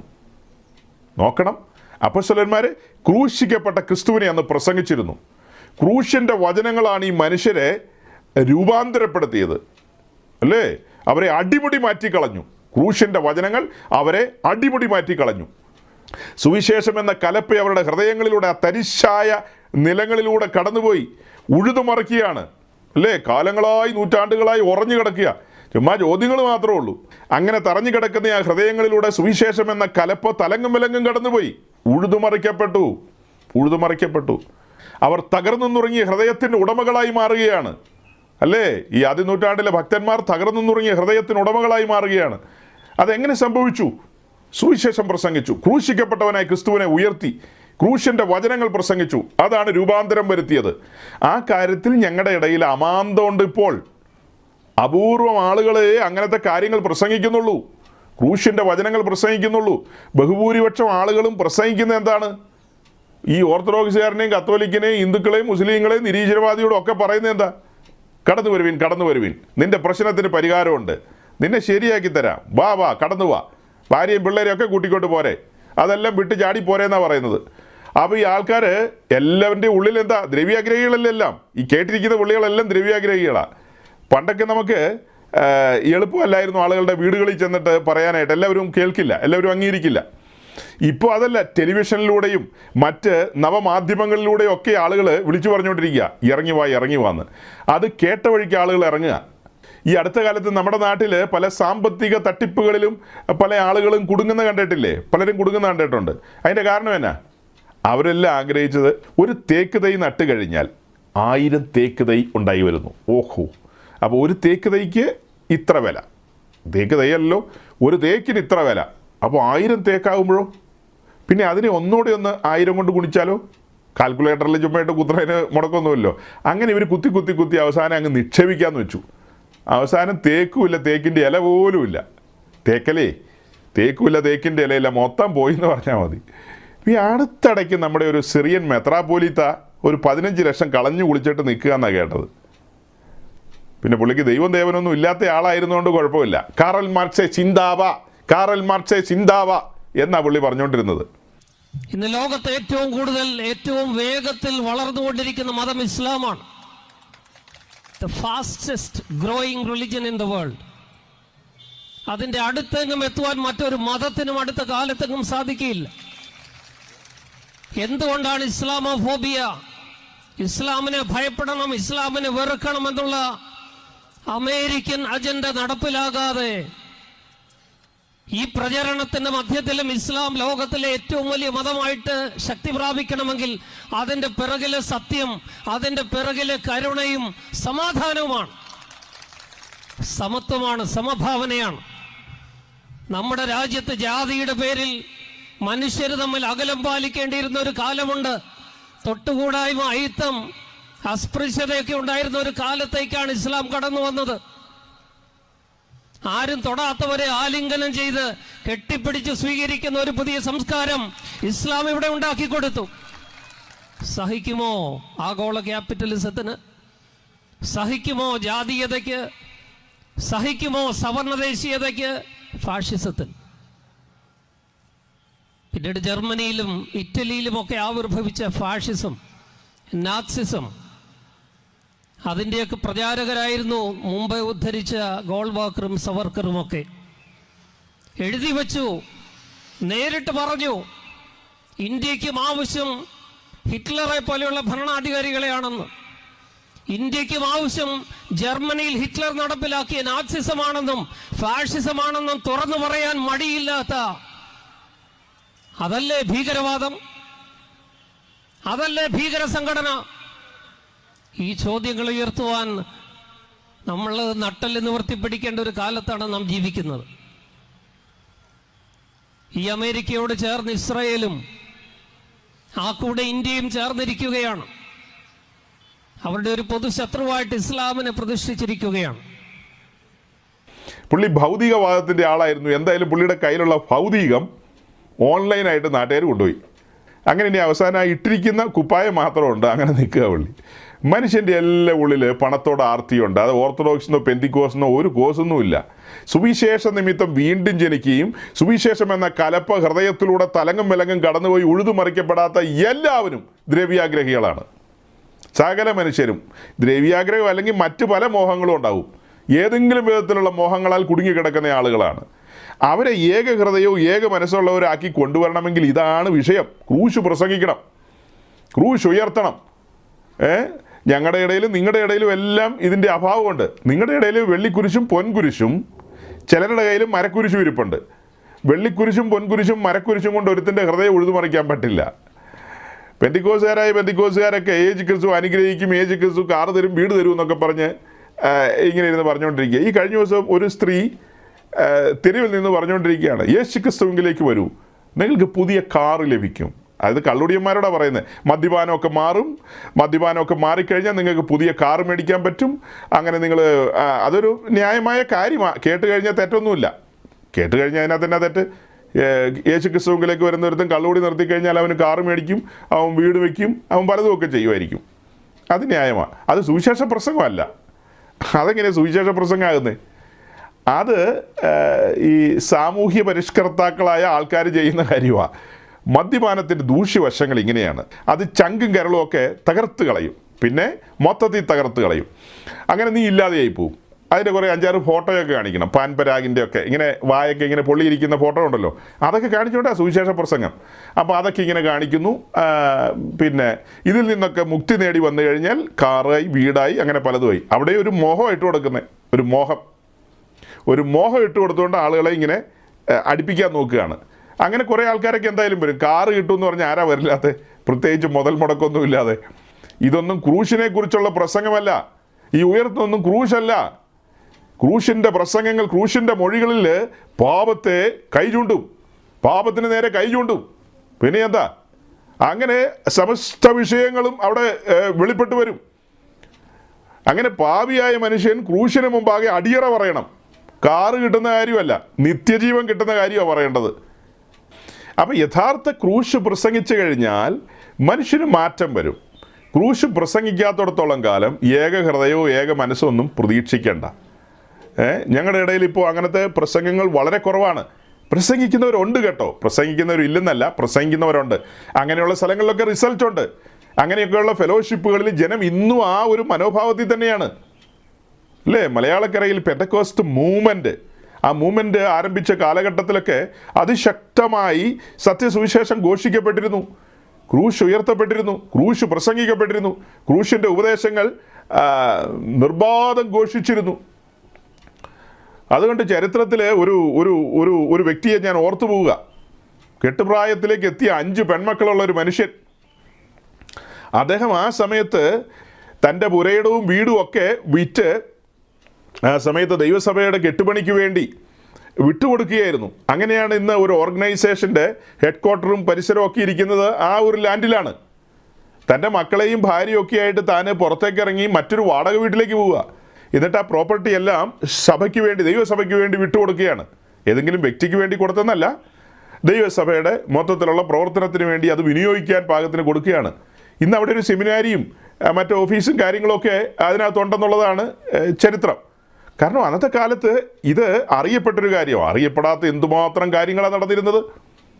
അതൊക്കെ സുവിശേഷത്തിൻ്റെ ശക്തിയല്ലേ, അല്ലെങ്കിൽ വചനത്തിൻ്റെ ശക്തിയാലല്ലേ സംഭവിക്കുന്നത്. അല്ലാതെ ചുമ്മാ ഒരു മനുഷ്യൻ അങ്ങനെ ചെയ്യുമോ? അപ്പം ഞങ്ങളുടെ ഇടയിൽ അത് സംഭവിച്ചിട്ടുണ്ട്. ഇന്നും എനിക്ക് അനുഭവമുണ്ട്. അങ്ങനെ ചെയ്യുന്ന മനുഷ്യർ ഇന്നും ഞങ്ങളുടെ ഇടയിലുണ്ട്. അവരാരും പബ്ലിസിറ്റി കൊടുക്കുന്നില്ല. അച്ചോ, ശ്രദ്ധിക്കണം. അങ്ങനെ ചെയ്യുന്നവർ കാണുമായിരിക്കാം, എന്നാൽ ഒരു പബ്ലിസിറ്റിയും ഇല്ലാതെ തങ്ങൾക്കുള്ളതെല്ലാം കൂട്ടു സഹോദരങ്ങളുമായിട്ട് ഷെയർ ചെയ്യുന്ന മനുഷ്യർ ഇന്നുമുണ്ട്. ഞാൻ ആദ്യം അതിൻ്റെ ജനറൽ പ്രിൻസിപ്പിളാണ് കേട്ടോ പറഞ്ഞത്. രക്ഷയിലേക്ക് വന്നിരിക്കുന്ന സകല മനുഷ്യരും ദൈവകുടുംബത്തിലെ അംഗങ്ങളാണ്, അവരെല്ലാം പൊതുവകയെന്ന് എണ്ണണം. അതൊരു മനോഭാവമാണ്. നമുക്കുള്ളതെല്ലാം സ്വർഗീയ ഗവൺമെൻറ് കണ്ടുകെട്ടിയെന്ന് പറഞ്ഞല്ലോ. അതെല്ലാം അതിൻ്റെ ഓണർഷിപ്പ് എല്ലാം സ്വർഗീയ ഗവൺമെൻറ്റിൻ്റെ കീഴിലേക്ക് മാറി. നമ്മളിപ്പോൾ കസ്റ്റോഡിയൻ മാത്രം എന്ന നിലയിലാണ് നിൽക്കുന്നത്, സൂക്ഷിപ്പുകാരെന്നുള്ള നിലയിൽ മാത്രമാണ്. എന്നാ ഉണ്ടെന്ന് പറഞ്ഞാലും വേദപുസ്തകത്തിൻ്റെ തത്വം അനുസരിച്ച് അതാണ്. വേദപുസ്തകത്തിൻ്റെ തത്വം അനുസരിച്ച് നാമും നമുക്കുള്ളതെല്ലാം നമ്മുടേതല്ല. അതിൻ്റെ മറ്റൊരു ഭാഷയെ പറഞ്ഞത് നമ്മൾ വെറും സൂക്ഷിപ്പുകാർ മാത്രമാണ്. ആ ഒരു നിലയിലേക്ക് മാറുകയാണ്. അപ്പോൾ 4:32 നിന്ന് അത്യാവശ്യ കാര്യങ്ങളൊക്കെ പറഞ്ഞു. ഇനി അധികം പറഞ്ഞു കഴിഞ്ഞാൽ അത് വലിയ വിസ്താരത്തിലേക്ക് പോകും. അതുകൊണ്ട് ഞാൻ ആ ഭാഗം അങ്ങ് വിടാനായിട്ട് ഉത്സാഹിക്കുകയാണ്. ചോദ്യം, നിങ്ങളുടെ ഇടയിൽ ഇങ്ങനെയുള്ള പ്രാക്ടീസ് ഉണ്ടോ എന്ന് ചോദിച്ചാൽ ഇന്നും അങ്ങനെയുള്ള പ്രാക്ടീസുകൾ ഉണ്ട്. ഇന്നും ആളുകൾ ചെയ്യുന്നുണ്ട്. വ്യാപകമായി ചെയ്യുന്നില്ലെന്നേ ഉള്ളൂ. വ്യാപകമായ ആരും അങ്ങനെയൊന്നും ചെയ്യുന്നില്ല. പക്ഷേ നല്ല മനസ്സൊരുക്കമുള്ള ധാരാളം മനുഷ്യരെ ഞാൻ ഈ ഒരു സമൂഹത്തിൽ കണ്ടിട്ടുണ്ട്. അതേസമയം ഇവിടെ ധാരാളം ദ്രവ്യാഗ്രഹികളുമുണ്ട്. അതെങ്ങനെയായിപ്പോയി എന്ന് ചോദിച്ചു കഴിഞ്ഞാൽ നിരന്തരമായി സത്യവചനം ഘോഷിക്കാത്തതുകൊണ്ടാണ് അവർ അങ്ങനെയായിപ്പോയത്. അവർ ജഡത്തിൽ വീണുപോയി ജഡികന്മാരായി സഞ്ചരിക്കേണ്ടി വന്നതൊക്കെ ആ കാരണത്താലാണ്. ഇതിനിടയിൽ ഞാൻ പറഞ്ഞല്ലോ, യെരുശലേമിൽ ആരംഭിച്ച ഈ ഒരു കാര്യപരിപാടി അന്ത്യോക്യയിലാകട്ടെ, പിന്നീട് മറ്റൊരു സ്ഥലങ്ങളിലാകട്ടെ, അങ്ങനെ ഒരു പ്രാക്ടീസ് നമ്മൾ കാണുന്നില്ല. ബൈബിൾ നമ്മളെ അങ്ങനെ ആഹ്വാനം ചെയ്യുന്നില്ല. ഈ ഒരു കാര്യം മാത്രമേ നമ്മുടെ മുമ്പിലുള്ളൂ. അങ്ങനെ ഒരു ആഹ്വാനം പിന്നീട് കാണുന്നില്ല. അത് കഴിഞ്ഞിട്ടൊരു ചോദ്യം കൂടെ ഉണ്ട്, ലാസ്റ്റ് ഒരു ചോദ്യം കൂടെ ഉണ്ട്. അത് കഴിഞ്ഞിട്ടുള്ള ആ ചോദ്യത്തോട് ചേർത്തൊരു കാര്യം കൂടെ ഉണ്ടായിരുന്നു. ദാരിദ്ര്യം അനുഭവിക്കുന്നവരാരും അവരുടെ ഇടയിൽ ഉണ്ടായിരുന്നില്ലല്ലോ എന്ന്. യെരുശലേമിലെ സഭയോടുള്ള ബന്ധത്തിൽ ഈ 2-ാം അധ്യായം, 3-ാം അധ്യായം, 4-ാം അധ്യായത്തിലൊക്കെ നോക്കുമ്പോൾ നമ്മൾ ആ കാര്യം കാണുന്നുണ്ട്. മുട്ടുള്ളവർ അവരുടെ ഇടയിൽ ഉണ്ടായിരുന്നില്ല. കാര്യങ്ങളെല്ലാം സ്മൂത്തായിട്ട് പോവുകയായിരുന്നു. എന്നാൽ പിന്നീട് അവർ വലിയ മുട്ടിലേക്ക് പോവുകയായിരുന്നു. അത് കഴിഞ്ഞ് ചില നാളുകൾ കഴിഞ്ഞപ്പോൾ അഗബാസിലൂടെ സംഭവിച്ച പ്രവചനം നിവൃത്തിയാകുകയാണ്. ദേശത്ത് ക്ഷാമം വരികയാണ്. അങ്ങനെ ക്ഷാമം വന്ന് സകല ജനവും ക്ഷാമത്തിലകപ്പെട്ടപ്പോൾ അന്ത്യോക്യയിൽ നിന്നാകട്ടെ, ഏഷ്യ മൈനറിൽ നിന്നാകട്ടെ, യൂറോപ്പിൽ നിന്നാകട്ടെ, അവിടങ്ങളിലുള്ള സഭകളിലൊക്കെ അപ്പോസ്തലന്മാർ ആഹ്വാനം ചെയ്യുകയാണ്, യെരുശലേമിലെ സഭ ബുദ്ധിമുട്ടിലകപ്പെട്ടിരിക്കുന്നു. കാരണം ക്ഷാമ നിമിത്തം എല്ലാവരും അങ്ങനത്തെ ഒരു പ്രതിസന്ധിയിലാണ്. നമുക്ക് അവർക്കൊരു കൈത്താങ്ങ് കൊടുക്കേണ്ടതുണ്ട്, ഒരു കൂട്ടായ്മ കൊടുക്കേണ്ടതുണ്ട്. അതുകൊണ്ട് അവരിൽ നിന്നാണ് നമ്മൾ ആത്മീയ നന്മകൾ അനുഭവിച്ചത്. അതുകൊണ്ട് ഐഹികമായ കാര്യങ്ങൾ അവരുമായി പങ്കിടണം, നമ്മൾ പങ്കാളിത്തം വഹിക്കണം. ക്രിസ്തീയമായ മൂല്യങ്ങൾ അങ്ങനെ നിങ്ങൾ മുറുകെ പിടിക്കണം എന്ന ആഹ്വാനം ജനം കൈക്കൊണ്ട് അവരെല്ലാം പല കാര്യങ്ങളും അവിടെ കൊണ്ടുവന്നു. അങ്ങനെ കൊണ്ടുവന്ന കാര്യങ്ങളൊക്കെ യെരുശലേമിലെ സഭയുടെ ഉദവിക്ക് വേണ്ടി സ്വരുക്കൂട്ടി യെരുശലേമിൽ എത്തിച്ചു എന്നൊക്കെയാണ് നമ്മൾ കാണുന്നത്. അത് തന്നെയല്ല, അതിനോട് ചേർത്ത് ഞാനൊരു വാക്യം കൂടെ ഒന്ന് വായിക്കാം. 2 കൊരിന്ത്യർ ലേഖനം 8-ാം അധ്യായം. 2 കൊരിന്ത്യർ ലേഖനം 8-ാം അധ്യായം. അതിൻ്റെ തുടക്കത്തിൽ തന്നെ നമ്മൾ കാണുന്നത്, സഹോദരന്മാരെ, മക്കദോന്യ സഭകൾക്ക് ലഭിച്ച ദൈവകൃപ ഞങ്ങൾ നിങ്ങളോട് അറിയിക്കുന്നു. എന്നിട്ട് കഷ്ടത എന്ന കഠിന ശോധനയിലായിരുന്നിട്ടും അവരുടെ സന്തോഷ സമൃദ്ധിയും മഹാദാരിദ്ര്യവും ധാരാളം ഔദാര്യം കാണിപ്പാൻ കാരണമായി തീർന്നു. അവർ കഷ്ടത എന്ന കഠിന ശോധനയിലൂടെ കടന്നു പോവുകയാണ്, മാസിഡോണിയൻ ചർച്ചസ്. അതേസമയം തന്നെ അവിടെ മഹാദാരിദ്ര്യവുമാണ്. അവിടെ ലാവിഷായിട്ട് കാര്യങ്ങളില്ലെന്ന്, ദാരിദ്ര്യമാണ്. അപ്പോൾ ഇത് കാലം ഒത്തിരി മുന്നോട്ട് പോയി. യെരുശലേമിലെ സഭ ആരംഭിച്ച കാലമല്ല, പിന്നീട് ഒരു 10-20 വർഷത്തിനടുത്തായിരിക്കുന്നു. ആ സമയത്തെ കാര്യമാണ് ഈ കൊരിന്ത്യർ ലേഖനത്തിലൂടെ നമ്മൾ വായിക്കുന്നത്. അവിടെ എന്താ നമ്മൾ കാണുന്നത്? അവർ മഹാദാരിദ്ര്യത്തിൽ അകപ്പെട്ട കാര്യമാണ് കാണുന്നത്. അങ്ങനെയാണെങ്കിൽ അന്ന് മക്കദോന്യ സഭയിലുള്ളവർ തങ്ങൾക്കുള്ളതെല്ലാം വിറ്റ് അപ്പോസ്തലനായ പൗലോസിൻ്റെ കാൽക്കൽ കൊണ്ടുവന്നു എന്നൊന്നും നമ്മൾ പഠിക്കുന്നില്ല. അങ്ങനെയാണെങ്കിൽ പിന്നെ അവിടെ ഈ ദാരിദ്ര്യം ഉണ്ടാവുമോ? ചിന്തിക്കാൻ വേണ്ടി പറഞ്ഞതാ കേട്ടോ. ചിന്തിക്കാൻ പറ്റുമെങ്കിൽ ചിന്തിക്കുക, ഇല്ലെങ്കിൽ വേണ്ട, വിട്ട് കളഞ്ഞേക്കുക. അപ്പോൾ ഈ ദാരിദ്ര്യത്തിലിരിക്കുമ്പോഴും അവർക്ക് ഉള്ളത് അവർ ഷെയർ ചെയ്തു എന്നുള്ളതാണ് നമ്മൾ വായിക്കുന്നത്. ഇതാണ് ക്രിസ്തീയ തത്വം എന്ന് പറയുന്നത്. അവർക്കൊന്നും കൈകാര്യം ചെയ്യാൻ പറ്റില്ല. അവരുടെ കയ്യിലുള്ള എന്തോ ആ വിധവയുടെ ചില്ലിക്കാശ് പോലെ, അല്ലെങ്കിൽ സരൈഫാത്തിലെ വിധവയുടെ ആ അപ്പം പോലെ, അതിൻ്റെ ഒരു മുറി എന്ത് ചെയ്യുന്നു? അവർ യെരുശലേമിലെ സഭയ്ക്ക് വേണ്ടി കൊടുക്കുന്നു. നിങ്ങൾ വലിയ ധനസമൃദ്ധിയിലിരിക്കുന്നവരായിരിക്കാം, അതിൽ നിന്നൊരു വീതം ആരെങ്കിലും കൊടുക്കുന്ന പോലെയോ സുവിശേഷ വേലയ്ക്ക് കൊടുക്കുന്ന പോലെയല്ല. ഇതാ ശൂന്യതയിൽ നിന്ന്, ഉള്ളതിൽ നിന്ന് കൊടുക്കുകയാണ്. സകലതും കൊടുക്കുക എന്ന് വേണേൽ വിചാരിച്ചോ. ആകെ ഉള്ളതങ്ങ് കൊടുക്കുകയാണ്. ആ ഒരു മനോനിലയാണ്, ആ സമയത്തെ സഭയുടെ മനോനിലയാണ് ഇവിടെ കാണിക്കുന്നത്. ആ ഏക ഹൃദയം ഇവിടെയും വർക്ക് ചെയ്യുന്നുണ്ട്, അല്ലേ? യെരുശലേമിൽ വർക്ക് ചെയ്ത ആ ഏക ഹൃദയം ഇവിടെയും വർക്ക് ചെയ്യുന്നുണ്ട്. ഇവിടെ മനസ്സിലെന്താ കടന്നു പോകുന്നത്? സഭയാം ശരീരത്തിൻ്റെ ഭാഗമാണ്, ഞങ്ങളുടെ കൂട്ടു സഹോദരങ്ങളാണ്, കർത്താവിൻ്റെ തങ്കച്ചോരയാൽ കഴുകൽ പ്രാപിച്ച യെരുശലേമിലെ വിശുദ്ധന്മാർ. അവരിൽ നിന്ന് ഞങ്ങൾ ആത്മീയമായ ഔന്നത്യം പ്രാപിച്ചവരാണ്. ഞങ്ങൾക്കിതൊന്നും അറിയില്ലായിരുന്നു. ഞങ്ങൾ കണ്ട കല്ലിനെ മണ്ണിനെ സേവിച്ച് നടന്ന മനുഷ്യരാ. അയ്യയ്യോ, ഒരു പ്രത്യാശയും പ്രതീക്ഷയില്ലാതെ ചുമ്മാ മൃഗങ്ങളെ പോലെ ജീവിച്ചവരാ. ഈ തേജസ്സിൻ്റെ സുവിശേഷം ഞങ്ങളുടെ ഇടയിൽ കൊണ്ടുവന്നത് യെരുശലേമിലുള്ളവരല്ലേ? അങ്ങനെ ഈ സുവിശേഷം ഞങ്ങൾ കേൾക്കുകയും കൈക്കൊള്ളുകയും ചെയ്ത് ഇന്ന് ഞങ്ങൾ മനുഷ്യരെ പോലെ ആയിരിക്കുന്നു. ഇന്ന് ഞങ്ങൾക്ക് അച്ചടക്കമുണ്ട്, ക്രമമുണ്ട്, കാര്യങ്ങൾക്കെല്ലാം ഞങ്ങളുടെ പ്രത്യാശ വലുതാണ്. അങ്ങനെ ഒരു സാഹചര്യത്തിലേക്ക് ഞങ്ങളെ കൊണ്ടുവന്നു. ഷെയർ ചെയ്യാൻ ഞങ്ങൾക്ക് മനസ്സുണ്ടെന്നേ, പങ്കിടാൻ ഞങ്ങൾക്ക് മനസ്സുണ്ട്. അല്ല, ഞങ്ങളിത് ചവപ്പെട്ടിക്കകത്ത് വെച്ച് കൊണ്ടുപോവുകയാണോ? ഇതെല്ലാം പോകുമ്പോൾ കൊണ്ടുപോവുകയാണോ? അങ്ങനെയൊന്നുമല്ല. അതൊന്നുമല്ല ക്രിസ്ത്യാനിത്വം എന്ന് പറയുന്നത്. ഇതൊക്കെ പറയുമ്പോൾ ഞെട്ടണം കേട്ടോ. ഇതൊക്കെ ഓർത്തഡോക്സുകാരൻ കേട്ടാൽ അവന് ഞെട്ടലൊന്നും വരില്ല. പക്ഷെ പെന്തിക്കോസുകാരാ, നീ ഞെട്ടണം. ഇങ്ങനെ ഒരു മനോഭാവം ഇല്ലെങ്കിൽ ഇന്ന് ഞെട്ടി വീട്ടിലേക്ക് പൊക്കോ. ഇന്നത്തെ മീറ്റിങ്ങിൽ ഒരു ഞെട്ടലിൻ്റെ മീറ്റിംഗ് ആയിട്ട് മാറട്ടെ. അങ്ങനെ നമുക്ക് ഞെട്ടി വീട്ടിലേക്ക് പോവാം. നമ്മളെ വിലയ്ക്ക് വാങ്ങിയിരിക്കുകയാണ്. ബലിപീഠം കണ്ണിൻ്റെ മുമ്പിൽ ഇരിക്കണം. ക്രൂശ് കണ്ണിൻ്റെ മുമ്പിൽ വെച്ചെന്നാണ് പൗലോസ് പറയുന്നത്. നിരന്തരം അത് കണ്ണിൻ്റെ മുമ്പിൽ ഇരിക്കുമ്പോഴേ ഈ ബോധമൊക്കെ വരികയുള്ളൂ. ഞാൻ ക്രൂശിക്കപ്പെട്ടവനാണ്, ഞാൻ ദിവസേന ക്രൂശിക്കപ്പെടുന്നു, ഞാൻ ദിവസേന മരിക്കുന്നു, എങ്കിലേ ഇങ്ങനെയുള്ള ബോധമൊക്കെ വരികയുള്ളൂ. ആ ബോധം വന്നു കഴിഞ്ഞാൽ ഇതൊക്കെ സാധിക്കുന്ന കാര്യമാണ്. അപ്പോൾ അവരുടെ ഇടയിൽ മുട്ടുള്ളവരുണ്ടായിരുന്നില്ല, അല്ലെങ്കിൽ ദാരിദ്ര്യം അനുഭവിക്കുന്നവരുണ്ടായിരുന്നില്ലെന്ന് പറഞ്ഞാൽ ഒരു ചുരുങ്ങിയ കാലഘട്ടത്തിലെ കാര്യമായി പറയുന്നത്. അത് കഴിയുമ്പോൾ പിന്നീട് കാര്യങ്ങൾ മാറി മറിയാണ്. യെരുശലേമിൽ മാത്രമല്ല കർത്താവിൻ്റെ സഭയുള്ളൂ, ചുറ്റുപാടുമൊക്കെ കർത്താവിൻ്റെ സഭയുണ്ട്. അവിടെയൊക്കെ അപ്പോസ്തലന്മാർ തന്നെ പോയി സ്ഥാപിച്ച സഭകളാണ്. അപ്പോൾ ജനറലായിട്ടാണ് നമുക്ക് ഈ കാര്യങ്ങൾ എടുക്കാൻ കഴിയുള്ളൂ. ഒരു വാക്യത്തിൽ നിന്ന് ഉപദേശം സ്ഥാപിക്കരുതെന്ന് അച്ഛൻ ഞങ്ങളോട് എപ്പോഴും പറയാറുണ്ടല്ലോ, അത് ഞങ്ങൾ തിരിച്ചും പറയുക. അപ്പോൾ ഒരു വാക്യത്തിൽ നിന്ന് മാത്രം കാര്യം പറഞ്ഞാൽ പോരാ, ഇതിൻ്റെ ആകെ തുക എടുക്കണം. ആകെ തുക എടുക്കുമ്പോൾ നമുക്ക് കിട്ടുന്ന ഉത്തരങ്ങളാണ് ഈ പറഞ്ഞു വരുന്നത്. ഒരു സത്യക്രിസ്ത്യാനി എല്ലാ കാലത്തും ഇതേ മനോഭാവക്കാരനായിരിക്കണം. താനും തനിക്കുള്ളതെല്ലാം ബലിപീഠത്തിലാണെന്ന് മറന്നു പോകരുത്. മറന്നു പോകരുത്. അതെന്നും ഓർത്തോണം. താൻ എല്ലാത്തിൻ്റെ സൂക്ഷിപ്പുകാരൻ മാത്രമാണ്. താൻ ഉടമസ്ഥൻ അല്ല. ഒന്നിൻ്റെയും ഓണർഷിപ്പ് നമ്മുടെ കയ്യിലില്ല. എല്ലാം വിട്ടുകൊടുത്തതാണ്. തീറാധാരത്തിൽ ഒപ്പിട്ടവരാ നമ്മൾ. എല്ലാം വിട്ടുകൊടുത്തവരാണ്. പിന്നെ പൊതുവകയെന്ന് എണ്ണാൻ മേലെ അങ്ങനെയൊക്കെ തന്നെയാണ്. പല കാര്യങ്ങളും അങ്ങനെ തന്നെയാണ്. ഇപ്പം ഇവിടെ ഇരിക്കുന്ന എൻ്റെ കൂട്ടു സഹോദരങ്ങളോടൊക്കെയുള്ള ബന്ധത്തിൽ ആ ഒരു മനോഭാവക്കാരാണ് എന്നെ കേട്ടിരിക്കുന്നവരെല്ലാം. എല്ലാം പൊതുവകയാണ് എന്നോർത്ത് ഇത് ജഡത്തിന് അവസരമാക്കരുത്. അവകാശം പറയാനായിട്ട്, ക്ലെയിം ചെയ്യാനായിട്ട്. സജി പാസ്റ്റർ ഇങ്ങനെയാണ് പ്രസംഗിച്ചിരിക്കുന്നത്, പൗലോസ് ഇങ്ങനെയാണ് പറഞ്ഞിരിക്കുന്നത്, യെരുശലേമിലെ സഭയിൽ ഇങ്ങനെയാണ്, അപ്പോൾ അതുകൊണ്ട് ഇതെല്ലാം എൻ്റെയും കൂടെയാന്ന് പറഞ്ഞു കഴിഞ്ഞാൽ അങ്ങനെയൊന്നും പോയി എവിടെയും ചെന്ന് ക്ലെയിം ചെയ്യരുത്. അങ്ങനെയൊന്നും എവിടെയും പോയി ക്ലെയിം ചെയ്യാനല്ല ഇതൊന്നും പറയുന്നത്. നമ്മളെ പരുവപ്പെടുത്തി എടുക്കാൻ വേണ്ടിയാണ്. ഇങ്ങനെ ഒരു മനോനിലയിലേക്ക് നമ്മൾ വരാൻ വേണ്ടിയിട്ടാണ് ഇങ്ങനെയൊക്കെ പ്രസംഗിക്കുന്നത്. ഈ ഒരു തിരിച്ചറിവിലേക്ക് നമ്മൾ വരണം. മനസ്സിലായല്ലോ? ഇനി അവസാനത്തെ ചോദ്യത്തിലേക്കും കൂടെ വരാം. 1 തിമോഥെയോസ് 6:8 വായിക്കാൻ ധൈര്യമുള്ള ആരെങ്കിലും ഈ കൂട്ടത്തിലുണ്ടോ? 1 തിമോഥെയോസിൻ്റെ ലേഖനം 6:8 വായിക്കാൻ ആംബിയറുള്ള, അത് മലയാളക്കരയിലെ ഒരു വാക്കാണ് കേട്ടോ. അത് ഇംഗ്ലീഷാന്ന് തോന്നുന്നില്ലേ ആംബിയർ?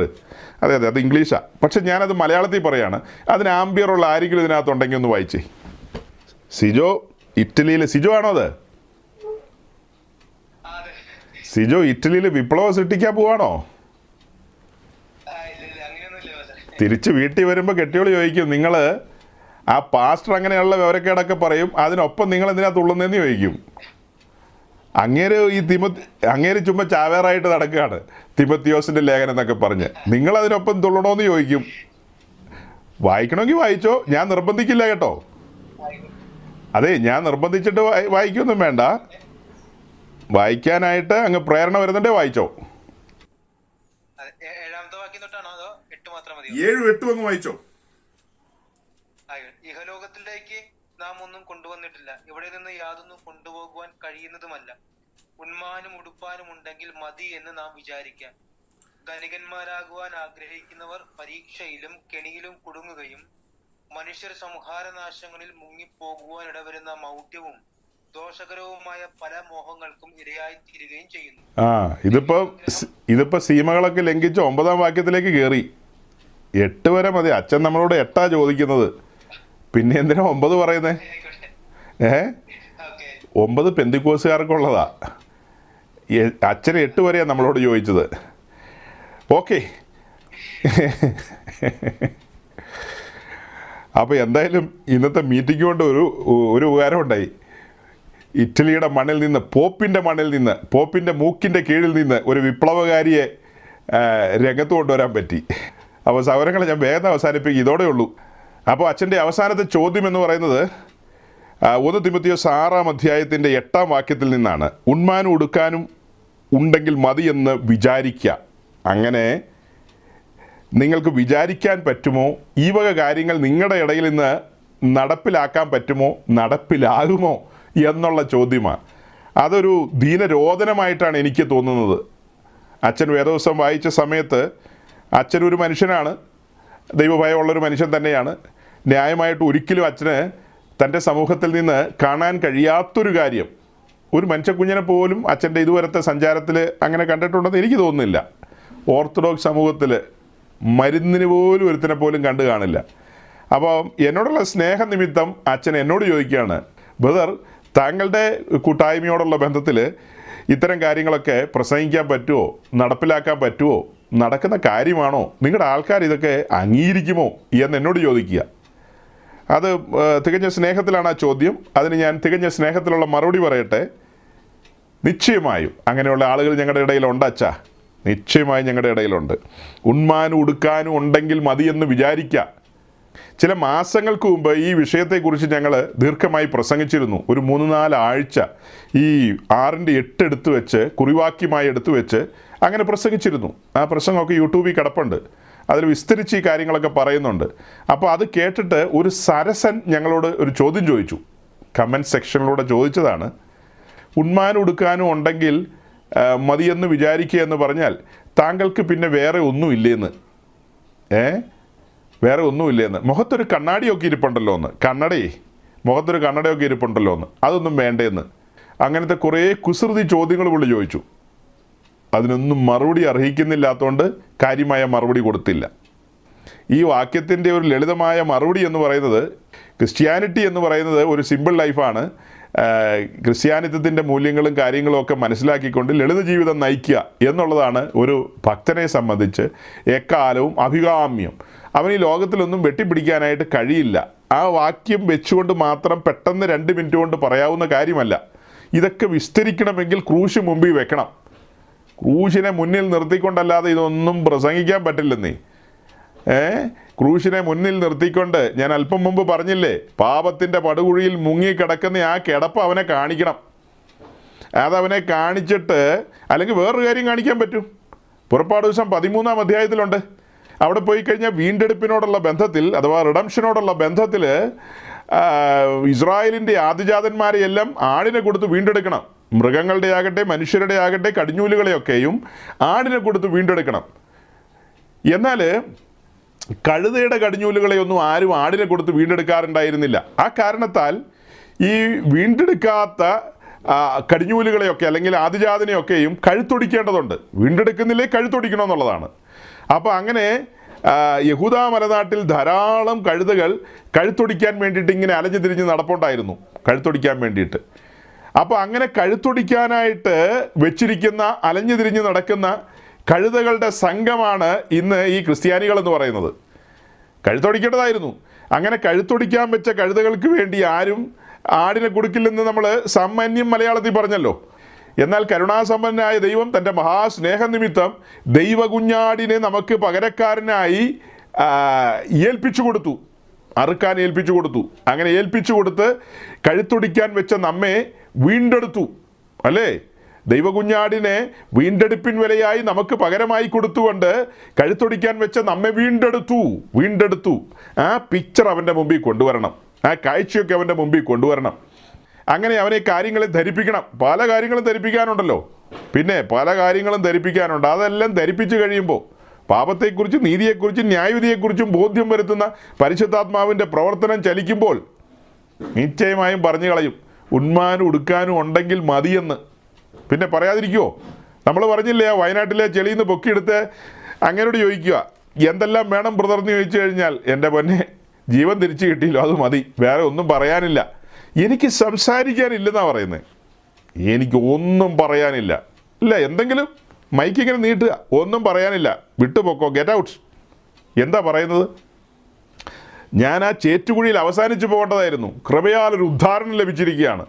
ഇനി എന്നാ പറയാനാ? എനിക്കൊന്നും പറയാനില്ല. നിരന്തരം ദൈവസന്നിധിയിൽ സ്തുതിഗീതങ്ങളും സ്തോത്രഗീതങ്ങളുമായിട്ട് മുന്നോട്ട് പോകുക, അത്രയേ ഉള്ളൂ. അങ്ങനെ പോകുന്നവനെ സംബന്ധിച്ച് ഉണ്മാനും ഉടുക്കാനും ഉണ്ടെങ്കിൽ മതിയെന്ന് അവനങ്ങ് വിചാരിക്കും, അത്ര തന്നെ. അല്ലാത്തവരെ സംബന്ധിച്ചോ, ഇതൊന്നും അറിയുകയും കേൾക്കുകയും ചെയ്യാത്ത പെന്തിക്കോസുകാരനോട് പോയി ഈ വാക്യമൊക്കെ എടുത്തുകൊണ്ട് അച്ഛൻ വർത്തമാനം പറഞ്ഞാൽ അച്ഛൻ വിവരം അറിയും കേട്ടോ. എന്നോട് ചോദിച്ചത് കൊള്ളാം. ഇത് ഇന്നത്തെ കാലത്ത് എല്ലാ പെന്തിക്കോസുകാരോടും ചോദിച്ചാൽ അവർ ഓടിക്കും. പലരും ഈ വാക്യമൊക്കെ അംഗീകരിക്കുന്നുണ്ടോ എന്ന് പോലും എനിക്കറിയില്ല. അംഗീകരിക്കുമായിരിക്കും, വേദവസത്തിലുള്ള അത് സമ്മതിക്കുമായിരിക്കും. പക്ഷേ അവരുടെ പ്രായോഗിക ജീവിതത്തിലേക്ക് അവർ ഏറ്റെടുക്കുന്നുണ്ടോ എന്ന് ചോദിച്ചാൽ ഇല്ലെന്ന് തന്നെ പറയേണ്ടി വരും. ഞാൻ അപൂർവം മനുഷ്യരെയാണ് കണ്ടിട്ടുള്ളൂ ഈ വാക്യം ഏറ്റെടുക്കുകയും അംഗീകരിക്കുകയും ചെയ്തിട്ടുള്ളവരെ. ഇല്ലെന്നല്ല, അപൂർവമുണ്ട്. ഞങ്ങളുടെ ഇടയിൽ ഞാൻ ആദ്യം പറഞ്ഞ പോലെ തന്നെ പറയാം, ഞങ്ങളുടെ ഇടയിൽ അപൂർവമായിട്ടെങ്കിലും ഉണ്ട്. നിങ്ങളുടെ ഇടയിൽ ഒരെണ്ണത്തെ പോലും കിട്ടുമെന്ന് എനിക്ക് തോന്നുന്നില്ല. ഞാനൊരു വിധി പ്രഖ്യാപിച്ചതല്ല കേട്ടോ. കാരണം നമ്മുടെ ഇത്രയും പ്രായത്തിനിടയിലുള്ള അനുഭവ സമ്പത്ത് വെച്ചിട്ട് പറഞ്ഞതാണ്. അതിനുള്ള സാധ്യത തുച്ഛമെന്ന് വേണമെങ്കിൽ പറയാം. വിരളമാണ്. ഇപ്പോൾ ഈ സംസാരിക്കുന്ന ഞാൻ തന്നെ പറഞ്ഞല്ലോ, 3-4 മാസം മുമ്പ് ഈ വാക്യം എടുത്തുകൊണ്ട് സംസാരിക്കാനിടയായി. ആ വാക്യങ്ങളിലൂടെ ഞങ്ങളുടെ ഇടയിലുള്ള ജനത്തെ ഉദ്ബോധിപ്പിക്കാൻ വേണ്ടിയിട്ടാണ് പറഞ്ഞത്. അപ്പോൾ അങ്ങനെ ഉദ്ബോധിപ്പിക്കണമെങ്കിൽ, പ്രോത്സാഹിപ്പിക്കണമെങ്കിൽ, മാർഗനിർദ്ദേശം കൊടുക്കണമെങ്കിൽ പ്രസംഗിക്കുന്നവൻ ആ കാര്യം അംഗീകരിക്കണമല്ലോ. ആദ്യം പ്രസംഗിക്കുന്ന ഞാൻ തന്നെ അവരോട് പറഞ്ഞു, ഈ വാക്യം ഗൗരവമായൊരു വാക്യമായിട്ട് മാറോട് ചേർത്ത് പിടിക്കുന്നവനാണ് ഞാൻ. അതിൽ കൂടുതലല്ലോ വേണോ? ഈ വാക്യം അംഗീകരിച്ചുകൊണ്ട് ഇതിൻ പ്രകാരം ജീവിക്കുന്ന ഒരു വ്യക്തിയാണ് ഞാൻ. അച്ഛൻ ചോദിച്ചു, അങ്ങനെയുള്ള ആളുകൾ നിങ്ങളുടെ ഇടയിലുണ്ടോ എന്ന് ചോദിച്ചാൽ, അത് സാധ്യമാണോ എന്ന് ചോദിച്ചാൽ സാധ്യമാണ്, അങ്ങനെയുള്ളവർ ഞങ്ങളുടെ ഇടയിലുണ്ടെന്ന് പറഞ്ഞു. ഇനി അങ്ങനെയുള്ളവരെ കണി കാണാൻ കിട്ടിയിട്ടില്ലെങ്കിൽ ഒരു കാര്യം എനിക്ക് ഉറപ്പിച്ച് പറയാം, നെഞ്ചിൽ കൈവച്ച് പറയാം, ഒരുത്തരെ ഞാൻ കാണിച്ചു തരാം. അത് വേറെ ആരുമല്ല, എന്നെ തന്നെ കാണിച്ചു തരാം. ദൈവസന്നിധിയിൽ ഇരുന്നാണ് പറയുന്നത്, പ്രാഗൽഭ്യത്തോടാണ് പറയുന്നത്. ആ വാക്യത്തിനൊക്കെ ഞാൻ ഗൗരവം കൊടുക്കുന്നയാളാണ്. ഞാൻ അങ്ങനെ ജീവിക്കുന്ന ആളാണ് അച്ഛാ. ഇതൊക്കെ പ്രസംഗത്തിൽ പറയുന്നത് തന്നെ ശരിയായൊരു കാര്യമല്ല. പൗലോസ് പറയുന്ന പോലെ പ്രശംസ അടക്കി വയ്ക്കുകയാണ് വേണ്ടത്. എങ്കിലും ഇങ്ങനെയൊക്കെ ഒരു ചോദ്യം വരുമ്പോൾ പറയണ്ടേ? ആരെങ്കിലും ഉണ്ടോ എന്ന് ചോദിച്ചാൽ നമുക്ക് പലരെയും പറയാൻ പറ്റുമെങ്കിലും ഇനി അങ്ങനെ ആരെയും കണ്ടുകിട്ടിയില്ലേ പോലും എനിക്ക് ഉറപ്പിച്ച് പറയാം, ഒരു ഓർത്തഡോക്സ് വൈദികൻ എന്നുള്ള നിലയിൽ അങ്ങയുടെ മുമ്പാകെ സത്യസഭയിലെ ഒരു ശുശ്രൂഷകൻ എന്ന നിലയിൽ എനിക്ക് ഉറപ്പിച്ച് തറപ്പിച്ച് പറയാൻ കഴിയും, ഒരുത്തരെ ഞാൻ കാണിച്ചു തരാമെന്ന്. അങ്ങനെയല്ല, അത് ഒരു അവിവേകമാണ്, അങ്ങനെ പറയാൻ പാടില്ല. എങ്കിലും അതിൻ്റെ ഒരു തീവ്രതയ്ക്ക് വേണ്ടി ഞാൻ പറഞ്ഞതേ ഉള്ളൂ. ഏലിയാവിനോട് പണ്ട് പറഞ്ഞ പോലെ, ഏലിയാവേ ബാലിന് മുട്ടുമടക്കാത്തൊരു 7000 വേറെ ഉണ്ടെന്ന് പറഞ്ഞ പോലെ, ഭൂതലത്തിലെമ്പാടും നോക്കിക്കഴിഞ്ഞാൽ ഈ വാക്യത്തെയൊക്കെ മാറോട് ചേർത്ത് പിടിച്ച് കർത്താവിൻ്റെ വരവിന് വേണ്ടി ഞെരങ്ങിക്കൊണ്ട് ആവലോടെ കാത്തിരിക്കുന്ന ഭക്തന്മാർ ധാരാളമുണ്ട്. ദൈവസഭയിൽ ധാരാളം പേരുണ്ട്. പെന്തക്കോസ്തുകാരെല്ലാം അത്തരക്കാരാണോ എന്ന് ചോദിച്ചാൽ ഒരു പക്ഷേ എനിക്ക് ഉത്തരം പറയാൻ കഴിയില്ല. അങ്ങനെ ആകാനുള്ള സാധ്യത വളരെ കുറവാണ്. അതും അനുഭവത്തിൽ നിന്നാണ് പറയുന്നത്. അതിനുള്ള സാധ്യത കുറവാണ്. ഈഹലോകത്തിലേക്ക് നമ്മളൊന്നും കൊണ്ടുവന്നിട്ടില്ല, ഇവിടെ നിന്നൊന്നും കൊണ്ടുപോകുന്നില്ല എന്നുള്ളത് അവർക്കൊക്കെ അറിയാം, എല്ലാവർക്കും അറിയാം. ജനനത്തെക്കുറിച്ച് എല്ലാവർക്കും അറിയാമല്ലോ. പിന്നെ ഇവിടുന്ന് ലാസ്റ്റ് സെൻഡ് ഓഫ് കിട്ടി പോകുന്ന പോക്കുണ്ടല്ലോ, പെട്ടിയിൽ കയറിയിരുന്ന്, ആ പോക്കും എല്ലാവർക്കും അറിയാം, ഒന്നും കൊണ്ടുപോകുന്നില്ലെന്ന്. ഇങ്ങോട്ടൊന്നും കൊണ്ടുവന്നിട്ടില്ല, പോകുമ്പോൾ ഒന്നും കൊണ്ടുപോകുന്നില്ല. പിന്നെ ഇവിടെ വെട്ടിപ്പിടിക്കുന്ന ആർക്ക് വേണ്ടിയിട്ടാണ്? കൊച്ചുമക്കൾക്ക് വേണ്ടിയിട്ടാണ്. അങ്ങനെ പെന്തിക്കോസുകാരുടെ ഇടയിൽ പണ്ടില്ലായിരുന്നു, ഒരു ചിന്തയേ ഇല്ലായിരുന്നു. അതൊക്കെ ഒരു 2000-ന് ശേഷം വന്നതാണ്. കൊച്ചുമകളുടെ മകളുടെ കല്യാണത്തിന് വേണ്ടി സ്വരുക്കൂട്ടുന്ന പെന്തിക്കോസുകാർ ഒരു 2000-ന് ശേഷം ഉണ്ടായതാണ്. 2000-ന് മുമ്പ് സ്വന്തം മക്കൾക്ക് വേണ്ടി പോലും അങ്ങനെ സമ്പാദിച്ചു കൂട്ടണമെന്ന് ആഗ്രഹമുള്ള ആൾക്കാരുണ്ടായിരുന്നില്ല. പക്ഷെ 2000-ന് ശേഷം നമ്മൾ ജീവിക്കുന്ന ഈ ഒരു പീരീഡിലൊക്കെ മകളുടെ കല്യാണത്തിന് വേണ്ടി സ്വരുക്കൂട്ടാൻ വേണ്ടി ഗൾഫിലും അമേരിക്കയിലും ന്യൂസിലാൻഡിലും, ന്യൂസിലാൻഡ് കുഴപ്പമാവും. അപ്പോൾ അങ്ങനെ എല്ലാ സ്ഥലങ്ങളിലും ആളുകൾ ഇങ്ങനെ ചിതറിപ്പാർക്കുകയാണ്. ആസിയയിലും പൊന്തോസിലും ഗലാത്തിയിലും കപ്പദോക്കിയയിലും ചിതറിപ്പാർക്കുന്നു നമ്മൾ വായിക്കുന്നില്ലേ? അതുപോലെ നമ്മുടെ മലയാളി പെന്തിക്കോസ് സമൂഹം ചിതറിപ്പാർക്കുകയാണ്. എന്തിനാ? എല്ലായിടത്തും ചിതറിപ്പാർക്കുകയാണ്, മോളുടെ കല്യാണം നടത്താൻ വേണ്ടിയിട്ട്. അങ്ങനെയൊക്കെയാണോ വേണ്ടത്? അങ്ങനെയൊന്നുമല്ല. ഇങ്ങനെയുള്ള ചോദ്യങ്ങളൊക്കെ വരുമ്പോൾ ഇതിന് മറുപടി കൊടുക്കണമെങ്കിൽ നിങ്ങൾ വചനം അനുസരിക്കണം, വചനപ്രകാരം ജീവിതം നയിക്കണം, പ്രാഗൽഭ്യത്തോടെ സംസാരിക്കാൻ കഴിയണം. നമ്മളല്ലേ ഇതൊക്കെ സംസാരിക്കേണ്ട ആളുകൾ, നമ്മളല്ലേ ഇതിനൊക്കെ മറുപടി കൊടുക്കേണ്ടവർ. അപ്പോൾ ആ പ്രാഗൽഭ്യം നമ്മൾക്ക് ഉണ്ടാകണമെങ്കിൽ ദൈവസന്നിധിയിൽ സറണ്ടർ ചെയ്യണം. ഈ ബോധ്യത്തിലേക്ക് നമ്മൾ വരണം. അതുകൊണ്ട് ഞാനൊരു വാക്കുകൾ ചുരുക്കുകയാണ്. നമ്മുടെ ബഹുമാനപ്പെട്ട അച്ഛനോടുള്ള ബന്ധത്തിൽ ചോദ്യാവലിയിൽ നിന്ന് പറയാൻ കഴിയുന്ന രീതിയിലുള്ള കാര്യങ്ങൾ നമ്മൾ പറഞ്ഞു. എത്രത്തോളം തൃപ്തികരമെന്ന് ചോദിച്ചാൽ എനിക്കറിയില്ല. നമ്മുടെ ആത്മീയ വർധനവിനും മുന്നേറ്റത്തിനും ഇതൊക്കെ കാരണമായി തീരട്ടെ, അതുപോലെ പിന്നീട് കേൾക്കുന്നവർക്കും പ്രയോജനമായി തീരട്ടെ എന്ന് പറഞ്ഞുകൊണ്ട് ഞാൻ വാക്കുകളെ ചുരുക്കുന്നു. ദൈവം എല്ലാവരെയും അനുഗ്രഹിക്കട്ടെ. സമാധാനത്തോടെ നമുക്ക് പിരിയാം. Thank you.